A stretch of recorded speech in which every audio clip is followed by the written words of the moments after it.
ਵਾਹਿਗੁਰੂ ਜੀ ਕਾ ਖਾਲਸਾ ਵਾਹਿਗੁਰੂ ਜੀ ਕੀ ਫਤਿਹ। ਪਤਿਤ ਪਾਵਨ ਭਗਤ ਵਛਲ ਅੰਤਰਜਾਮੀ ਕਰੁਣਾ ਨਿਧਾਨ ਗੁਰੂ ਗਰੀਬ ਨਵਾਜ ਕਲਯੁਗ ਕੇ ਤਾਰਨ ਹਾਰੇ ਸ਼ਬਦ ਗੁਰੂ ਦਸਾਂ ਹੀ ਪਾਤਸ਼ਾਹੀਆਂ ਕੇ ਆਤਮਿਕ ਸਰੂਪ ਸਤਿਗੁਰੂ ਜੁਗੋ ਜੁਗ ਅਟਲ ਸਤਿਗੁਰੂ ਤਖਤ ਛਤਰ ਚਵਰ ਦੇ ਮਾਲਿਕ ਸਤਿਗੁਰੂ ਸ਼ਬਦਾ ਅਵਤਾਰ ਸਤਿਗੁਰੂ ਧੰਨ ਧੰਨ ਸ੍ਰੀ ਗੁਰੂ ਗ੍ਰੰਥ ਸਾਹਿਬ ਮਹਾਰਾਜ ਸੱਚੇ ਪਾਤਸ਼ਾਹ ਜੀ ਦੇ ਪਾਵਨ ਪਵਿੱਤਰ ਹਜ਼ੂਰੀ ਅੰਦਰ ਜੁੜ ਬੈਠੇ ਗੁਰੂ ਖਾਲਸਾ ਸਾਧ ਸੰਗਤ ਜੀਓ, ਸਤਿਗੁਰੂ ਜੀ ਦੀ ਮਹਾਨ ਬਖਸ਼ਿਸ਼ ਦਾ ਸਦਕਾ ਅੰਮ੍ਰਿਤ ਵੇਲੇ ਤੋਂ ਮਹਾਰਾਜ ਸਾਹਿਬ ਜੀ ਦੀ ਪਾਵਨ ਹਜ਼ੂਰੀ ਅੰਦਰ ਦੀਵਾਨ ਸਜੇ ਸਨ। ਸਜੇ ਹੋ ਦੀਵਾਨਾ ਅੰਦਰ ਆਪ ਸਰਬਤ ਸੰਗਤਾਂ ਹਾਜ਼ਰੀਆਂ ਭਰ ਕੇ ਲਾਹੇ ਪ੍ਰਾਪਤ ਕਰ ਰਹੇ ਹੋ। ਆਓ ਸਾਧ ਸੰਗਤ ਜੀ ਹੋਰ ਵੀ ਕੁਝ ਸਮਾਂ ਪਿਆਰ ਸਤਿਕਾਰ ਸਹਿਤ ਮਹਾਰਾਜ ਸਾਹਿਬ ਜੀ ਦੇ ਚਰਨਾਂ ਵਿੱਚ ਬੈਠ ਕੇ ਇਸ ਪਾਵਨ ਅਸਥਾਨ ਤੇ ਗੁਰਦੁਆਰਾ ਲੰਗਰ ਸਾਹਿਬ ਵਿਖੇ ਚੱਲ ਰਹੀ ਲੜੀਵਾਰ ਗੁਰਬਾਣੀ ਦੀ ਕਥਾ ਵਿਚਾਰ ਨਾਲ ਜੁੜ ਕੇ ਲਾਹੇ ਪ੍ਰਾਪਤ ਕਰੀਏ। ਗਰੀਬ ਨਵਾਜ ਧੰਨ ਸ੍ਰੀ ਗੁਰੂ ਗ੍ਰੰਥ ਸਾਹਿਬ ਮਹਾਰਾਜ ਸੱਚੇ ਪਾਤਸ਼ਾਹ ਜੀ ਨੂੰ ਸਾਰੀ ਸੰਗਤ ਬੜੇ ਪਿਆਰ ਅਦਬ ਦੇ ਨਾਲ ਸੀਸ ਝੁਕਾ ਕਰਕੇ ਰਸਨਾ ਤੋਂ ਪਿਆਰ ਦੇ ਨਾਲ ਉਚਾਰਨ ਕਰੋ। ਜੀ ਕਰੋ ਰਸਨਾ ਪਵਿੱਤਰ ਸਤਿਨਾਮ ਸ੍ਰੀ ਵਾਹਿਗੁਰੂ ਸਾਹਿਬ ਜੀ। ਸਤਿਨਾਮ ਸ੍ਰੀ ਵਾਹਿਗੁਰੂ ਸਾਹਿਬ ਜੀ। ਰਾਗ ਸੂਹੀ ਮਹੱਲਾ ਪੰਜਵਾ ਘਰ ਪਹਿਲਾ। ਸੂਹੀ ਰਾਗ ਹੈ। ਧੰਨ ਸ੍ਰੀ ਗੁਰੂ ਅਰਜਨ ਦੇਵ ਸਾਹਿਬ ਜੀ ਮਹਾਰਾਜ ਪਹਿਲੇ ਘਰ ਸੁਰ ਤਾਲ ਅੰਦਰ ਸੱਚੇ ਪਾਤਸ਼ਾਹ ਜੀ ਉਚਾਰਨ ਕਰਦੇ ਹਨ। ਇੱਕ ਓੰਕਾਰ ਸਤਿਗੁਰ ਪ੍ਰਸਾਦ। ਇੱਕ ਅਦਵੈਤ ਸਰੂਪ ਹੈ ਓੰਕਾਰ, ਸਰਬ ਜੀਵਾਂ ਦਾ ਪ੍ਰਕਾਸ਼ਕ ਹੈ, ਸਦੀਵੀ ਕਾਲ ਸੱਚਾ ਹੈ, ਚੇਤਨ ਸਰੂਪ ਹੈ ਤੇ ਪ੍ਰਸਾਦ ਇੱਕ ਰਸ ਆਨੰਦ ਸਰੂਪ ਹੈ। ਸਤਿਗੁਰੂ ਜੀ ਦੀ ਕਿਰਪਾ ਦੁਆਰਾ ਪਰਮੇਸ਼ਰ ਪ੍ਰਾਪਤ ਹੋ ਸਕਦਾ ਹੈ। ਇਹ ਪਹਿਲਾਂ ਮਹਾਰਾਜ ਸੱਚੇ ਪਾਤਸ਼ਾਹ ਜੀ ਨੇ ਅਕਾਲ ਪੁਰਖ ਪਰਮਾਤਮਾ ਦਾ ਨਿਰਦੇਸ਼ਕ ਮੰਗਲ ਕੀਤਾ ਹੈ। ਗਰੀਬ ਨਵਾਜ ਧੰਨ ਸਤਿਗੁਰੂ ਸ੍ਰੀ ਗੁਰੂ ਅਰਜਨ ਦੇਵ ਸਾਹਿਬ ਸੱਚੇ ਪਾਤਸ਼ਾਹ ਮਹਾਰਾਜ ਅੱਗੇ ਹੁਣ ਸ਼ਬਦ ਦੀ ਆਰੰਭਤਾ ਕਰਦੇ ਹਨ।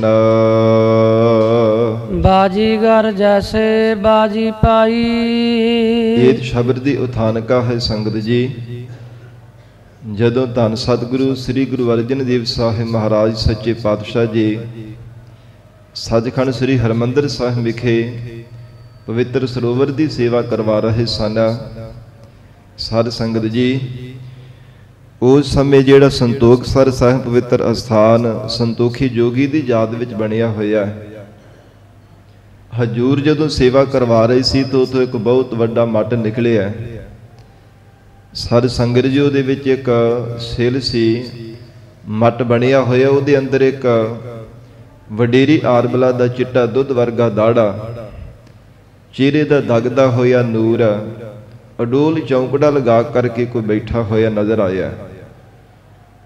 ਸਿੱਖਾਂ ਨੇ ਮਹਾਰਾਜ ਸੱਚੇ ਪਾਤਸ਼ਾਹ ਜੀ ਨੂੰ ਬੇਨਤੀ ਕਰਕੇ ਦੱਸਿਆ, ਗਰੀਬ ਨਵਾਜ ਇੱਕ ਬਜ਼ੁਰਗ ਸੱਚੇ ਪਾਤਸ਼ਾਹ ਸਾਨੂੰ ਨਜ਼ਰ ਆਇਆ ਹੋਇਆ, ਇੱਥੇ ਬੈਠਾ ਹੋਇਆ ਨਜ਼ਰ ਆਇਆ।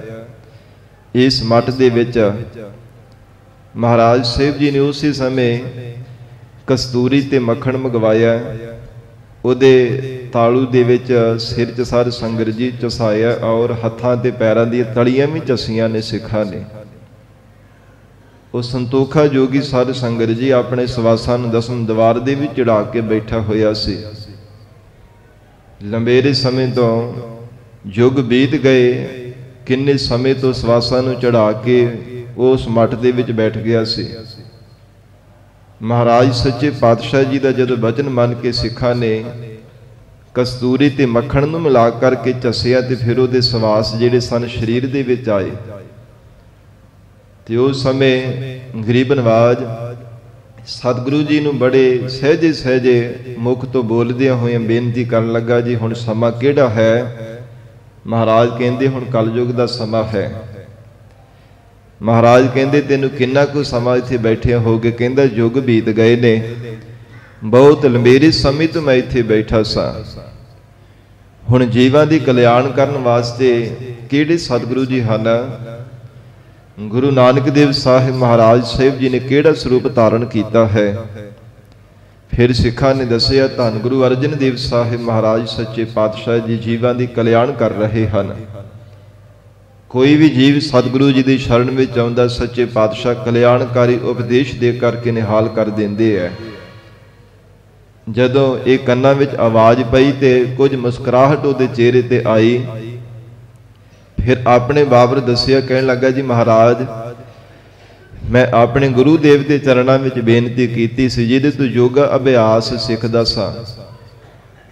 ਉਸ ਨੂੰ ਬੇਨਤੀ ਕੀਤੀ ਜੀ ਮਹਾਰਾਜ ਮੇਰੀ ਕਲਿਆਣ ਹੋ ਜਾਵੇ, ਮੇਰੀ ਇੱਛਾ ਹੈ ਸੰਸਾਰ ਦੇ ਬੰਧਨਾਂ ਤੋਂ ਮੁਕਤ ਹੋ ਜਾਵਾਂ, ਸਰੀਰਾਂ ਦਾ ਮੋਹ, ਪਦਾਰਥਾਂ ਦੀ ਮੇਰ, ਵਿਕਾਰਾਂ ਤੋਂ ਰੂਪੀ ਬੰਧਨਾਂ ਤੋਂ ਮੈਂ ਛੁੱਟ ਕਰਕੇ ਮੁਕਤ ਹੋ ਜਾਣਾ ਕਰਾਂ, ਮੇਰੇ ਮਨ ਦੀ ਇੱਛਾ ਹੈ।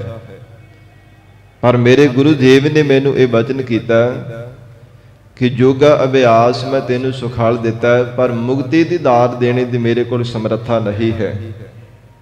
ਉਹ ਤ੍ਰਿਕਾਲਦਰਸ਼ੀ ਸਨ। ਉਹਨਾਂ ਨੇ ਬਚਨ ਕੀਤਾ, ਕਹਿੰਦੇ ਕਿ ਕਲਯੁਗ ਦੇ ਸਮੇਂ ਵਿੱਚ ਅਕਾਲ ਪੁਰਖ ਪਰਮੇਸ਼ਰ ਨੇ ਆਪ ਸਰਗੁਣ ਸਰੂਪ ਧਾਰਨ ਕਰਨਾ ਹੈ, ਧੰਨ ਗੁਰੂ ਨਾਨਕ ਦੇਵ ਸਾਹਿਬ ਜੀ ਦਾ ਰੂਪ ਹੋ ਕਰਕੇ। ਉਹਨਾਂ ਦੇ ਪੰਜਵੇਂ ਜਾਮੇ ਸ੍ਰੀ ਗੁਰੂ ਅਰਜਨ ਦੇਵ ਸਾਹਿਬ ਮਹਾਰਾਜ ਉਹ ਤੇਰੀ ਕਲਿਆਣ ਕਰਨਗੇ। ਸੱਚੇ ਪਾਤਸ਼ਾਹ ਹੁਣ ਸਮਾਂ ਆਇਆ ਹੈ, ਆਪ ਜੀ ਨੇ ਕਿਰਪਾ ਕੀਤੀ ਹੈ, ਗਰੀਬ ਨਵਾਜ ਮੈਨੂੰ ਸੰਸਾਰ ਦੇ ਬੰਧਨਾਂ ਤੋਂ ਆਜ਼ਾਦ ਕਰ ਦੇਵ। ਤੇ ਬਾਬਾ ਬੁੱਢਾ ਸਾਹਿਬ ਜੀ ਨੇ ਗੁਪਤ ਰੂਪ ਦੇ ਵੀ ਸਵਾਲ ਕੀਤਾ ਸੰਤੋਖੇ ਜੋਗੀ ਨੂੰ, ਹੱਥ ਦਾ ਅੱਗੇ ਉਂਗਲਾਂ ਕਰਕੇ ਕਹਿਣ ਲੱਗੇ ਕਿ ਜਿਵੇਂ ਮੁੱਠੀ ਬੰਦ ਕਰ ਲਈ। ਕਹਿੰਦੇ ਕਿ ਜਿਹੜੇ ਪ੍ਰਬਲ ਪੰਜ ਵਿਕਾਰ ਹੈ, ਹੇ ਜੋਗੀ ਜੀ ਉਹਨਾਂ ਨੂੰ ਮਾਰ ਲਿਆ ਕਿ ਤੁਹਾਡੇ ਅੰਦਰ ਹੀ ਹੈ? ਸਿਰ ਫੇਰ ਦਿੱਤਾ, ਕਹਿਣ ਲੱਗੇ ਨਹੀਂ ਬਾਬਾ ਜੀ ਉਹ ਅਜੇ ਵੀ ਸੂਖਮ ਰੂਹ ਦੇ ਮੇਜਰ ਅੰਦਰ ਹੀ ਹਨ, ਅਜੇ ਵੀ ਰੌਲਾ ਪਾਉਂਦੇ ਪਏ ਹੈ, ਚੰਗੀ ਤਰ੍ਹਾਂ ਮੈਂ ਉਹਨਾਂ ਨੂੰ ਆਪਣੇ ਵਸ ਵਿੱਚ ਨਹੀਂ ਕਰ ਸਕਿਆ। ਬਾਬਾ ਬੁੱਢਾ ਸਾਹਿਬ ਜੀ ਫਿਰ ਧੰਨ ਗੁਰੂ ਅਰਜਨ ਦੇਵ ਸਾਹਿਬ ਮਹਾਰਾਜ ਸੱਚੇ ਪਾਤਸ਼ਾਹ ਜੀ ਵੱਲ ਦੇਖ ਕਰਕੇ ਬੇਨਤੀ ਕਰਨ ਲੱਗੇ, ਗਰੀਬ ਨਵਾਜ ਤੁਹਾਡੇ ਤੋਂ ਬਿਨਾਂ ਮਹਾਰਾਜ ਕੋਈ ਨਹੀਂ ਜਿਹੜਾ ਇਹਨਾਂ ਪ੍ਰਬਲ ਵਿਕਾਰਾਂ ਉੱਪਰ ਜਿੱਤ ਪ੍ਰਾਪਤ ਕਰ ਸਕੇ, ਆਪਣੇ ਵਸ ਵਿੱਚ ਇਹਨਾਂ ਨੂੰ ਕਰ ਸਕੇ। ਸਤਿਗੁਰੂ ਜੀ ਜਿਨ੍ਹਾਂ ਤੇ ਆਪ ਜੀ ਕਿਰਪਾ ਕਰ ਦਿੰਦੇ ਹੋ, ਉਹ ਪ੍ਰਬਲ ਵਿਕਾਰਾਂ ਨੂੰ ਆਪਣੇ ਵਸੀਕਾਰ ਕਰ ਲੈਂਦੇ ਹਨ। ਮਹਾਰਾਜ ਸੱਚੇ ਪਾਤਸ਼ਾਹ ਹਜੂਰ ਦੇ ਐਸੀ ਪਰਮ ਵਡਿਆਈ ਸੁਣ ਕਰਕੇ ਸੰਤੋਖੀ ਜੋਗੀ ਨੇ ਬੇਨਤੀ ਕੀਤੀ, ਮਹਾਰਾਜ ਮੇਰੇ ਵੀ ਬੰਧਨ ਸੱਚੇ ਪਾਤਸ਼ਾਹ ਜੀ ਕੱਟ ਦੇਵੋ। ਜਿਹੜੇ ਪ੍ਰਬਲ ਵਿਕਾਰ ਵਸ ਵਿੱਚ ਨਹੀਂ ਹੁੰਦੇ ਮਹਾਰਾਜ ਉਹਨਾਂ ਨੂੰ ਵਸ ਵਿੱਚ ਕਰ ਸਕਾਂ, ਆਪ ਕਿਰਪਾ ਕਰਕੇ ਐਸਾ ਉਪਦੇਸ਼ ਦੇ ਕਰਕੇ ਮਹਾਰਾਜ ਮੈਨੂੰ ਨਿਵਾਜ ਦੇਵੋ, ਕਿਉਂਕਿ ਨਾ ਸਰੀਰਾਂ ਦਾ ਮੋਹ ਛੁੱਟਦਾ ਮੇਰੇ ਤੋਂ, ਨਾ ਮਹਾਰਾਜ ਕਾਮ ਦਾ ਵਿਕਾਰ ਮੇਰੇ ਤੋਂ ਛੁੱਟਦਾ ਹੈ, ਵਿਕਾਰਾਂ ਨੂੰ ਭੋਗਣ ਦਾ ਵਿਕਾਰ ਵੀ ਸੰਸਾਰ ਦੇ ਵਿੱਚੋਂ ਛੁੱਟਦਾ ਨਹੀਂ ਹੈ। ਗਰੀਬ ਨਵਾਜ ਸਤਿਗੁਰੂ ਜੀ ਨੇ ਸੰਤੋਖੇ ਜੋਗੀ ਦੀ ਬੇਨਤੀ ਨੂੰ ਸੁਣ ਕਰਕੇ ਸੂਹੀ ਰਾਗ ਦੇ ਵਿੱਚ ਹੀ ਸ਼ਬਦ ਉਚਾਰਨ ਕੀਤਾ ਹੈ, ਤੋ ਹਜੂਰ ਬਖਸ਼ਿਸ਼ ਕਰਦੇ ਹਨ। ਬਾਜੀਗਰ ਜੈਸੇ ਬਾਜੀ ਪਾਈ। ਪਹਿਲਾਂ ਸੰਤੋਖੇ ਜੋਗੀ ਨੇ ਸਵਾਲ ਕੀਤਾ ਸੀ ਜੋ ਰਹਾਉ ਦੀਆਂ ਪੰਕਤੀਆਂ ਵਿੱਚ ਮਹਾਰਾਜ ਸਾਹਿਬ ਜੀ ਨੇ ਉਚਾਰਿਆ, ਕਵੰਦ ਰੂਪ ਦਿਸ਼ਟਿਓ ਬਿਨਸਾਇਓ, ਕਤਹਿ ਗਇਓ ਉਹ ਕਤ ਤੇ ਆਇਓ। ਮਹਾਰਾਜ ਪ੍ਰਮਾਤਮਾ ਦਾ ਸਰੂਪ ਕਿਹੋ ਜਿਹਾ ਹੈ? ਅਕਾਲ ਪੁਰਖ ਪ੍ਰਮਾਤਮਾ ਦਾ ਸਰੂਪ ਕਿਹੋ ਜਿਹਾ ਹੈ? ਤੇ ਸੰਸਾਰ ਦੇ तमाम ਜੀਵਾਂ ਦੇ ਵਿੱਚ ਉਹ ਪ੍ਰਮਾਤਮਾ ਵਰਤਦਾ ਹੈ। ਸੱਚੇ ਪਾਤਸ਼ਾਹ ਉਹ ਕਿਸ ਪਾਸੇ ਗਿਆ, ਕਿਵੇਂ ਸੰਸਾਰ ਦੇ ਜੀਵਾਂ ਦੇ ਵਿੱਚ ਆਇਆ? ਆਪ ਪਰਮੇਸ਼ਰ ਦੇ ਸਰੂਪ ਦੇ ਬਾਬਤ ਮਹਾਰਾਜ ਕਿਰਪਾ ਕਰਕੇ ਦੱਸੋ। ਇਹ ਪਹਿਲਾ ਜੋ ਸਵਾਲ ਕੀਤਾ ਹੈ ਉਹ ਰਹਾਉ ਦੀਆਂ ਪੰਕਤੀਆਂ ਵਿੱਚ ਮਹਾਰਾਜ ਸਾਹਿਬ ਜੀ ਨੇ ਉਚਾਰਨ ਕੀਤਾ ਹੈ। ਤੋ ਹਜੂਰ ਹੁਣ ਪ੍ਰਾਰੰਭਤਾ ਤੋਂ ਉਚਾਰਨ ਕਰਕੇ ਉਪਦੇਸ਼ ਦੇ ਰਹੇ ਹਨ। ਬਾਜੀਗਰ ਜੈਸੇ ਬਾਜੀ ਪਾਈ। ਸਤਿਗੁਰੂ ਜੀ ਕਹਿਣ ਲੱਗੇ ਹੈ ਜੋਗੀ ਜੀ ਇਹ ਜਿਹੜਾ ਸੰਸਾਰ ਹੈ ਨਾ ਇੱਕ ਬਾਜੀਗਰ ਦੇ ਬਾਜੀਆਂ ਪਾਉਣ ਦੀ ਤਰ੍ਹਾਂ ਹੈ। ਜਿਵੇਂ ਇੱਕ ਬਾਜੀਗਰ ਹੁੰਦਾ ਹੈ, ਕਿੰਨੀਆਂ ਕਿੰਨੀਆਂ ਤਰ੍ਹਾਂ ਤਰ੍ਹਾਂ ਦੀਆਂ ਬਾਜ਼ੀਆਂ ਪਾ ਕੇ ਕਦੇ ਕਿਸੇ ਪਾਸੇ ਕਦੇ ਕਿਸੇ ਪਾਸੇ ਬਾਜ਼ੀਆਂ ਪਾਉਂਦਾ, ਫਿਰ ਤਰ੍ਹਾਂ ਤਰ੍ਹਾਂ ਦੇ ਭੇਖ ਬਣਾਉਂਦਾ ਹੈ। ਮਹਾਰਾਜ ਕਹਿੰਦੇ ਸੰਸਾਰ ਵੀ ਇੱਕ ਬਾਜੀਗਰ ਦੇ ਖੇਲ ਦੀ ਤਰ੍ਹਾਂ ਹੈ। ਨਾਨਾ ਰੂਪ ਭੇਖ ਦਿਖਲਾਈ, ਨਾਨਾ ਤਰ੍ਹਾਂ ਕਰਕੇ ਰੂਪ ਬਣਾਉਂਦਾ ਆਪਣੇ ਤਨ ਦੇ ਉੱਪਰ। ਕਦੇ ਕਿਸੇ ਪ੍ਰਕਾਰ ਦਾ ਭੇਖ ਬਣਾ ਲੈਂਦਾ, ਕਦੇ ਕਿਸੇ ਪ੍ਰਕਾਰ ਦਾ। ਫਿਰ ਕਦੇ ਜਿਹੜਾ ਕੋਈ ਉਹ ਬਾਜੀਗਰ ਦੇ ਕੋਲ ਚੱਲ ਕਰਕੇ ਆਉਂਦਾ, ਉਹਨਾਂ ਛਿਲੇ ਕੱਢੇ ਹੁੰਦੇ ਆ, ਕਦੇ ਕਿਸੇ ਦਾ ਰੂਪ ਕੋਈ ਬਣਾ ਦਿੰਦਾ, ਕੋਈ ਕਿਸੇ ਪ੍ਰਕਾਰ ਦਾ ਰੂਪ ਬਣਾ ਦਿੰਦਾ, ਕਿਸੇ ਨੂੰ ਪੰਛੀ ਪਰਿੰਦੇ ਬਣਾ ਦਿੰਦਾ, ਕਿਸੇ ਨੂੰ ਕਿਸੇ ਪ੍ਰਕਾਰ ਦਾ ਰੂਪ ਕੋਈ ਬਣਾ ਦੇਣਾ ਕਰਦਾ ਹੈ, ਪਰ ਉਹ ਬਹੁਤਾ ਸਮਾਂ ਨਹੀਂ ਰਹਿਣਾ ਕਰਦਾ। ਸਤਿਗੁਰੂ ਅਰਜਨ ਦੇਵ ਸਾਹਿਬ ਮਹਾਰਾਜ ਕਹਿੰਦੇ ਨਾਨਾ ਰੂਪ ਭੇਖ ਦਿਖਲਾਈ। ਨਾਨਾ ਤੋਂ ਭਾਵ ਬਹੁਤੀ ਤਰ੍ਹਾਂ ਦੇ, ਕਈ ਕਈ ਪ੍ਰਕਾਰ ਦੇ ਉਹ ਰੂਪ, ਕਈ ਕਈ ਤਰ੍ਹਾਂ ਦੇ ਭੇਖ ਆਪਣੇ ਤਨ ਉੱਪਰ ਛਿਨ ਮਾਤਰ ਸਮੇਂ ਵਿੱਚ ਬਣਾ ਲੈਂਦਾ। ਤੇ ਜਿਹੜੇ ਲੋਕ ਦੇਖਣ ਵਾਲੇ ਹੁੰਦੇ ਨੇ, ਦੇਖ ਦੇਖ ਕਰਕੇ ਹੈਰਾਨ ਹੁੰਦੇ ਤੇ ਖੇਡ ਖੜਾ ਕੇ ਹੱਸ ਰਹੇ ਹੁੰਦੇ ਆ। ਜਿਨ੍ਹਾਂ ਨੂੰ ਨਹੀਂ ਸਮਝ ਹੁੰਦੀ, ਨਾਦਾਨ ਬੱਚੇ ਹੁੰਦੇ ਆ, ਸਾਧ ਸੰਗਤ ਜੀ ਨੂੰ ਕਰਾਮਾਤੀ ਸ਼ਕਤੀਆਂ ਵਾਲਾ ਜਾਣ ਕਰਕੇ ਬਹੁਤ ਹੈਰਾਨ ਹੁੰਦੇ ਕਿ ਇਹਦੇ ਵਿੱਚ ਕਿੰਨੀਆਂ ਸ਼ਕਤੀਆਂ ਹਨ। ਮਹਾਰਾਜ ਸੱਚੇ ਪਾਤਸ਼ਾਹ ਹਜੂਰ ਕਹਿੰਦੇ ਹਨ, ਹੇ ਗੁਰਸਿੱਖੋ, ਇਹ ਸੰਸਾਰ ਵੀ ਇੱਕ ਬਾਜੀਗਰ ਦੇ ਖੇਲ ਦੀ ਤਰ੍ਹਾਂ ਹੈ। ਤਰ੍ਹਾਂ ਤਰ੍ਹਾਂ ਦੇ ਰੂਪ ਤੇ ਭੇਖ ਉਹ ਆਪਣੇ ਤਨ ਦੇ ਉੱਪਰ ਜਿਵੇਂ ਬਣਾਉਂਦਾ ਹੈ। ਸਾਂਗ ਉਤਾਰ ਥੰਮਿਓ ਪਾਸਾਰਾ, ਜਿਤਨਾ ਵੀ ਸਵਾਂਗ ਉਹਦੇ ਰਚਾਇਆ ਹੁੰਦਾ, ਥੰਮਿਓ ਪਾਸਾਰਾ, ਜਦੋਂ ਸਾਰੇ ਪਸਾਰੇ ਨੂੰ ਥੰਮ ਲੈਂਦਾ ਹੈ, ਭਾਵ ਰੋਕ ਲੈਣਾ ਕਰਦਾ। ਜਿਤਨਾ ਵੀ ਖੇਲ ਦਿਖਾ ਰਿਹਾ ਹੁੰਦਾ, ਆਪਣੇ ਖੇਲ ਦੀ ਜਦੋਂ ਉਹ ਸਮਾਪਤੀ ਕਰਦਾ ਹੈ, ਤੇ ਖੇਲ ਦੇ ਵਿੱਚ ਸੰਗਤ ਜੀ ਜਿਵੇਂ ਉਹ ਕਈ ਵਾਰ ਸਟੇਜ ਦੇ ਉੱਪਰ ਕਠਪੁਤਲੀਆਂ ਦੇ ਵਿੱਚ ਤਰ੍ਹਾਂ ਤਰ੍ਹਾਂ ਦੇ ਐਕਸ਼ਨ ਕਰਵਾਉਂਦਾ। ਜਿਵੇਂ ਮਹਾਰਾਜ ਸਾਹਿਬ ਜੀ ਦਾ ਬਚਨ ਵੀ ਆਉਂਦਾ ਗੁਰਬਾਣੀ ਵਿੱਚ, ਕਾਟ ਕੀ ਪੁੱਤਰੀ ਕਹਾ ਕਰ ਬਪੁਰੀ ਖਿਲਾਵਨ ਹਾਰੋ ਜਾਣੈ, ਜੈਸਾ ਭੇਖ ਕਰਾਵੇ ਬਾਜੀਗਰੋ ਤੈਸੋ ਹੀ ਸਾ ਜਾਣੈ। ਕਹਿੰਦੇ ਹਨ ਕਿ ਸੰਸਾਰ ਵੀ ਇੱਕ ਕਠਪੁਤਲੀਆਂ ਦੀ ਤਰ੍ਹਾਂ ਹੈ। ਬਾਜੀਗਰ ਦੇ ਹੱਥਾਂ ਵਿੱਚ ਬਰੀਕ ਜੀ ਤਾਰ ਹੁੰਦੀ ਹੈ, ਕਿਸੇ ਨੂੰ ਨਜ਼ਰ ਨਹੀਂ ਆਉਂਦੀ, ਇੰਨੀ ਜ਼ਿਆਦਾ ਬਰੀਕ ਹੁੰਦੀ। ਤੇ ਸਾਧ ਸੰਗਤ ਜੀ ਜਦੋਂ ਉਹ ਬਰੀਕ ਤਾਰ ਨੂੰ ਕਦੇ ਕਿਸੇ ਪਾਸੇ ਨੂੰ ਖਿੱਚਦਾ, ਕਦੇ ਖੱਬੇ ਪਾਸੇ ਨੂੰ, ਕਦੇ ਸੱਜੇ ਪਾਸੇ, ਕਦੇ ਉੱਪਰ ਨੂੰ ਖਿੱਚ ਦਿੰਦਾ, ਤੇ ਉਹ ਕਠਪੁਤਲੀਆਂ ਉਸੇ ਤਰ੍ਹਾਂ ਹੀ ਸਾਧ ਸੰਗਤ ਜੀ ਭੁੜਕਣ ਲੱਗ ਪੈਂਦੀਆਂ, ਨੱਚਣ ਲੱਗ ਪੈਂਦੀਆਂ ਨੇ। ਕਈਆਂ ਨੂੰ ਸਾਧ ਸੰਗਤ ਜੀ ਖੇਡ ਖਿਡਾਉਂਦਾ ਹੈ, ਕਿਸੇ ਨੂੰ ਜਿਤਾਉਂਦਾ, ਕਿਸੇ ਨੂੰ ਹਰਾ ਦਿੰਦਾ। ਉਹ ਸਾਰੀ ਖੇਡ ਉਹ ਕੇਵਲ ਬਾਜੀਗਰ ਦੇ ਹੱਥਾਂ ਵਿੱਚ ਹੁੰਦੀ ਹੈ। ਜਿਵੇਂ ਚਾਹੇ ਉਸੇ ਤਰ੍ਹਾਂ ਉਹਨਾਂ ਤੋਂ ਕਰਵਾ ਲੈਂਦਾ। ਇਸੇ ਪ੍ਰਕਾਰ ਜਦੋਂ ਸਾਧ ਸੰਗਤ ਜੀ ਸਾਂਗ ਉਤਾਰ ਥੰਮਿਓ ਪਾਸਾਰਾ, ਤੇ ਜਦੋਂ ਉਹ ਬਾਜੀਗਰ ਆਪਣੇ ਖੇਲ ਦੀ ਸਮਾਪਤੀ ਕਰ ਦਿੰਦਾ ਹੈ, ਤਬ ਏਕੋ ਏਕੰਕਾਰਾ। ਮਹਾਰਾਜ ਕਹਿਣ ਲੱਗੇ, ਹੈ ਜੋਗੀ, ਤਦੋਂ ਫਿਰ ਕੇਵਲ ਇੱਕੋ ਬਾਜੀਗਰ ਹੀ ਉਹਨਾਂ ਵਿੱਚੋਂ ਸੱਚਾ ਰਹਿ ਜਾਂਦਾ ਹੈ। ਬਾਕੀ ਜਿੰਨਾ ਵੀ ਖੇਲ ਹੁੰਦਾ ਹੈ ਬਾਜੀਆਂ ਦਾ, ਤਰ੍ਹਾਂ ਤਰ੍ਹਾਂ ਦੇ ਰੂਪ ਧਾਰਨ ਕਰਨ ਦਾ, ਬਹੁਤੇ ਭੇਖ ਤਨ ਦੇ ਉੱਪਰ ਬਣਾਉਣ ਦਾ, ਜਾਂ ਫਿਰ ਕਠਪੁਤਲੀਆਂ ਨੂੰ ਨਚਾਉਣ ਦਾ, ਉਹ ਸਾਰਾ ਕੁਝ ਜਿਹੜਾ ਸਮੇਟ ਲੈਂਦਾ, ਕੇਵਲ ਬਾਜੀਗਰ ਸੱਚਾ ਰਹਿ ਜਾਂਦਾ ਹੈ। ਉਹ ਤਾਂ ਕੇਵਲ ਅੱਖਾਂ ਦਾ ਧੋਖਾ ਹੁੰਦਾ ਹੈ, ਕੇਵਲ ਥੋੜਾ ਸਮਾਂ ਰਹਿਣਾ ਕਰਦਾ ਹੈ। ਇਸੇ ਪ੍ਰਕਾਰ ਕਹਿੰਦੇ ਹਨ ਕਿ ਅਕਾਲ ਪੁਰਖ ਪਰਮਾਤਮਾ ਇੱਕ ਬਾਜੀਗਰ ਦੀ ਤਰ੍ਹਾਂ ਹੈ। ਜਿਸ ਪਰਮਾਤਮਾ ਨੇ तमाम ਸੰਸਾਰ ਦੇ ਅੰਦਰ ਜੀਵਾਂ ਨੂੰ ਪੈਦਾ ਕੀਤਾ, ਸੰਸਾਰ ਦਾ ਖੇਡ ਵੀ ਮਹਾਰਾਜ ਕਹਿੰਦੇ ਇੱਕ ਬਾਜੀਗਰ ਦੇ ਖੇਡ ਦੀ ਤਰ੍ਹਾਂ ਹੈ।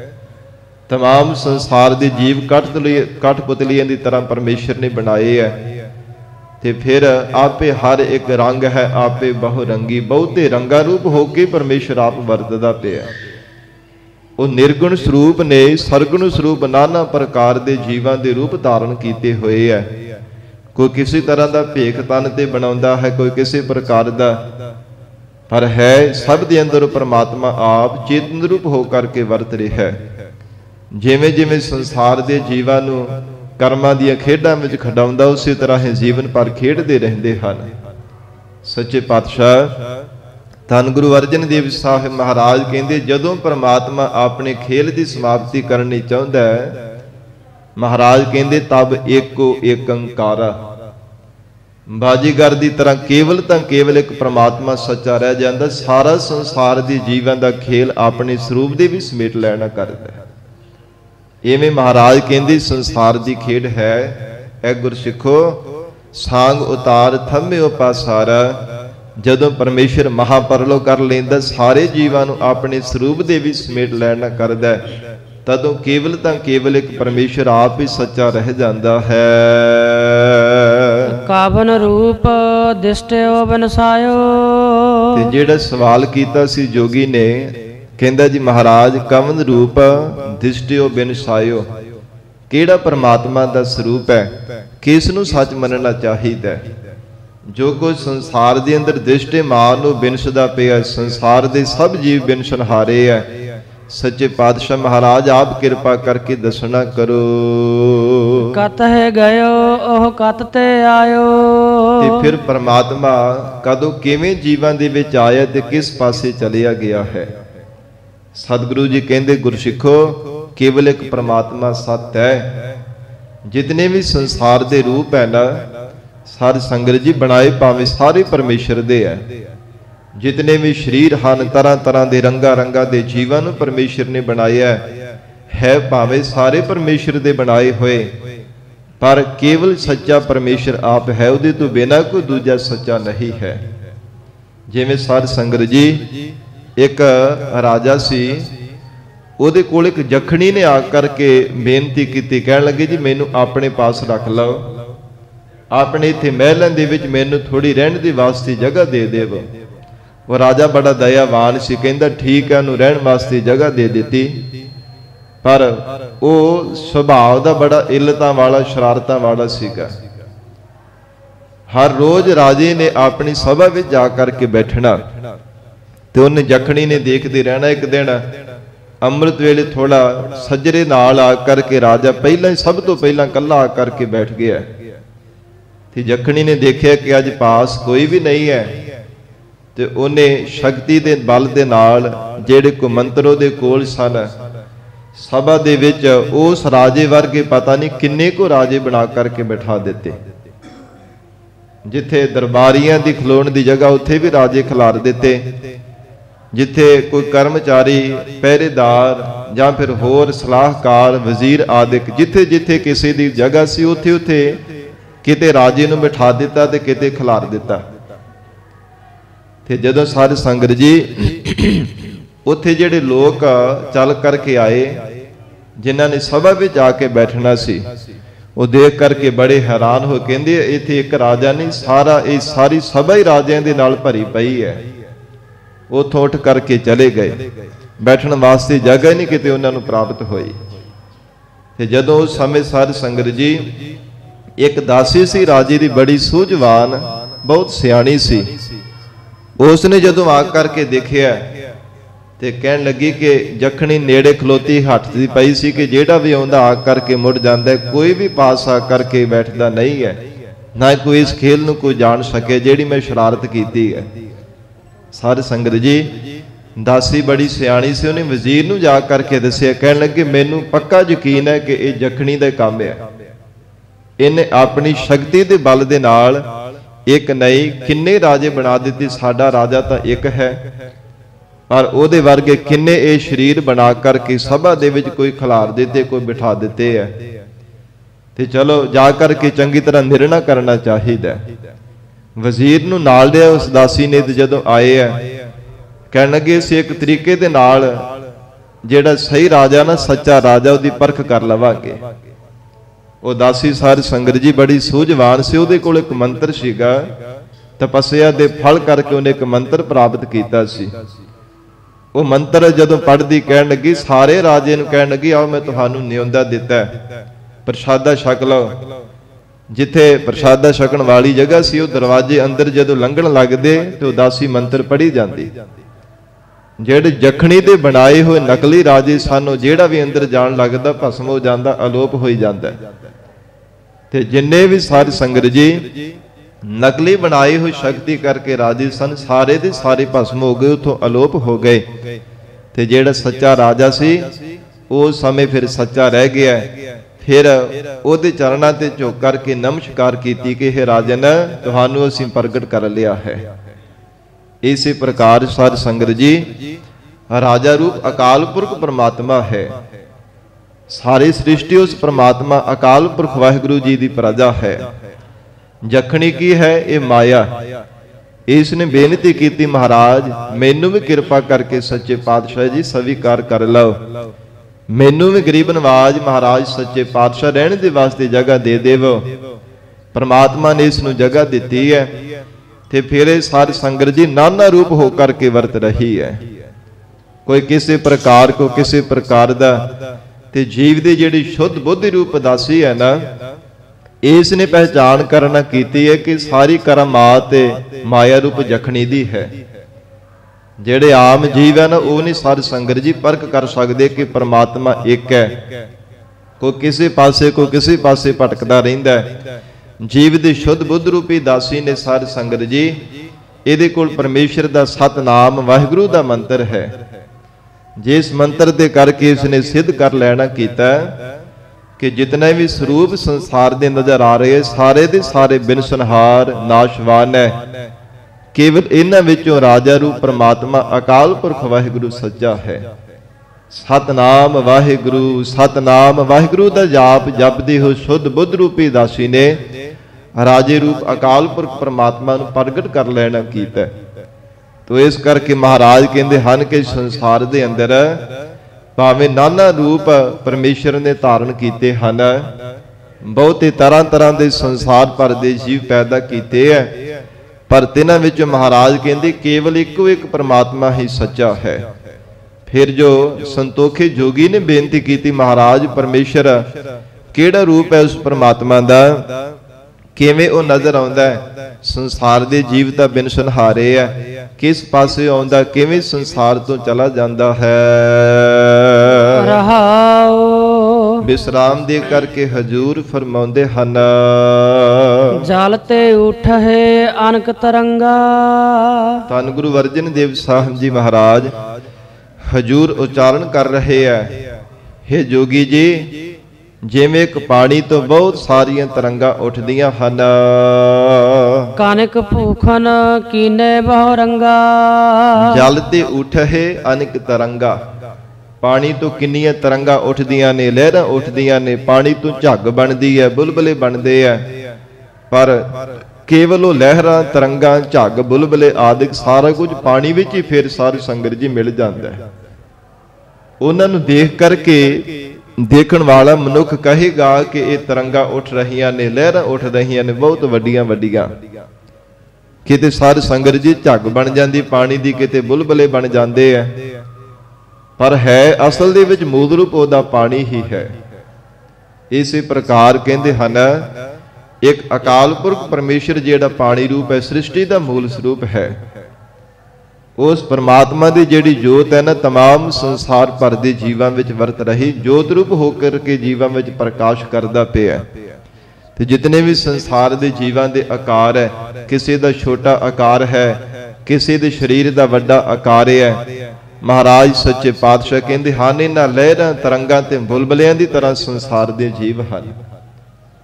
ਤੇ ਜਦੋਂ ਮਹਾਰਾਜ ਕਹਿੰਦੇ ਹਨ ਇਹਨਾਂ ਦੇ ਅੰਦਰ ਝਾਤ ਮਾਰ ਕਰਕੇ ਜੀਵ ਦੇਖਦਾ ਕੇਵਲ ਪਾਣੀ ਰੂਪ ਬ੍ਰਹਮ ਸਰੂਪ ਅਕਾਲ ਪੁਰਖ ਪਰਮਾਤਮਾ ਦਾ ਸਰੂਪ ਨਜ਼ਰ ਆਉਂਦਾ ਹੈ ਕਿ ਇੱਕ ਬ੍ਰਹਮ ਸਰੂਪ ਚੇਤਨ ਬ੍ਰਹਮ ਇਹਨਾਂ ਜੀਵਾਂ ਦੇ ਅੰਦਰ ਵਰਤ ਰਿਹਾ ਹੈ। ਕਾਨਿਕ ਭੂਖਨ ਕੀਨੇ ਬਹੁ ਰੰਗਾ।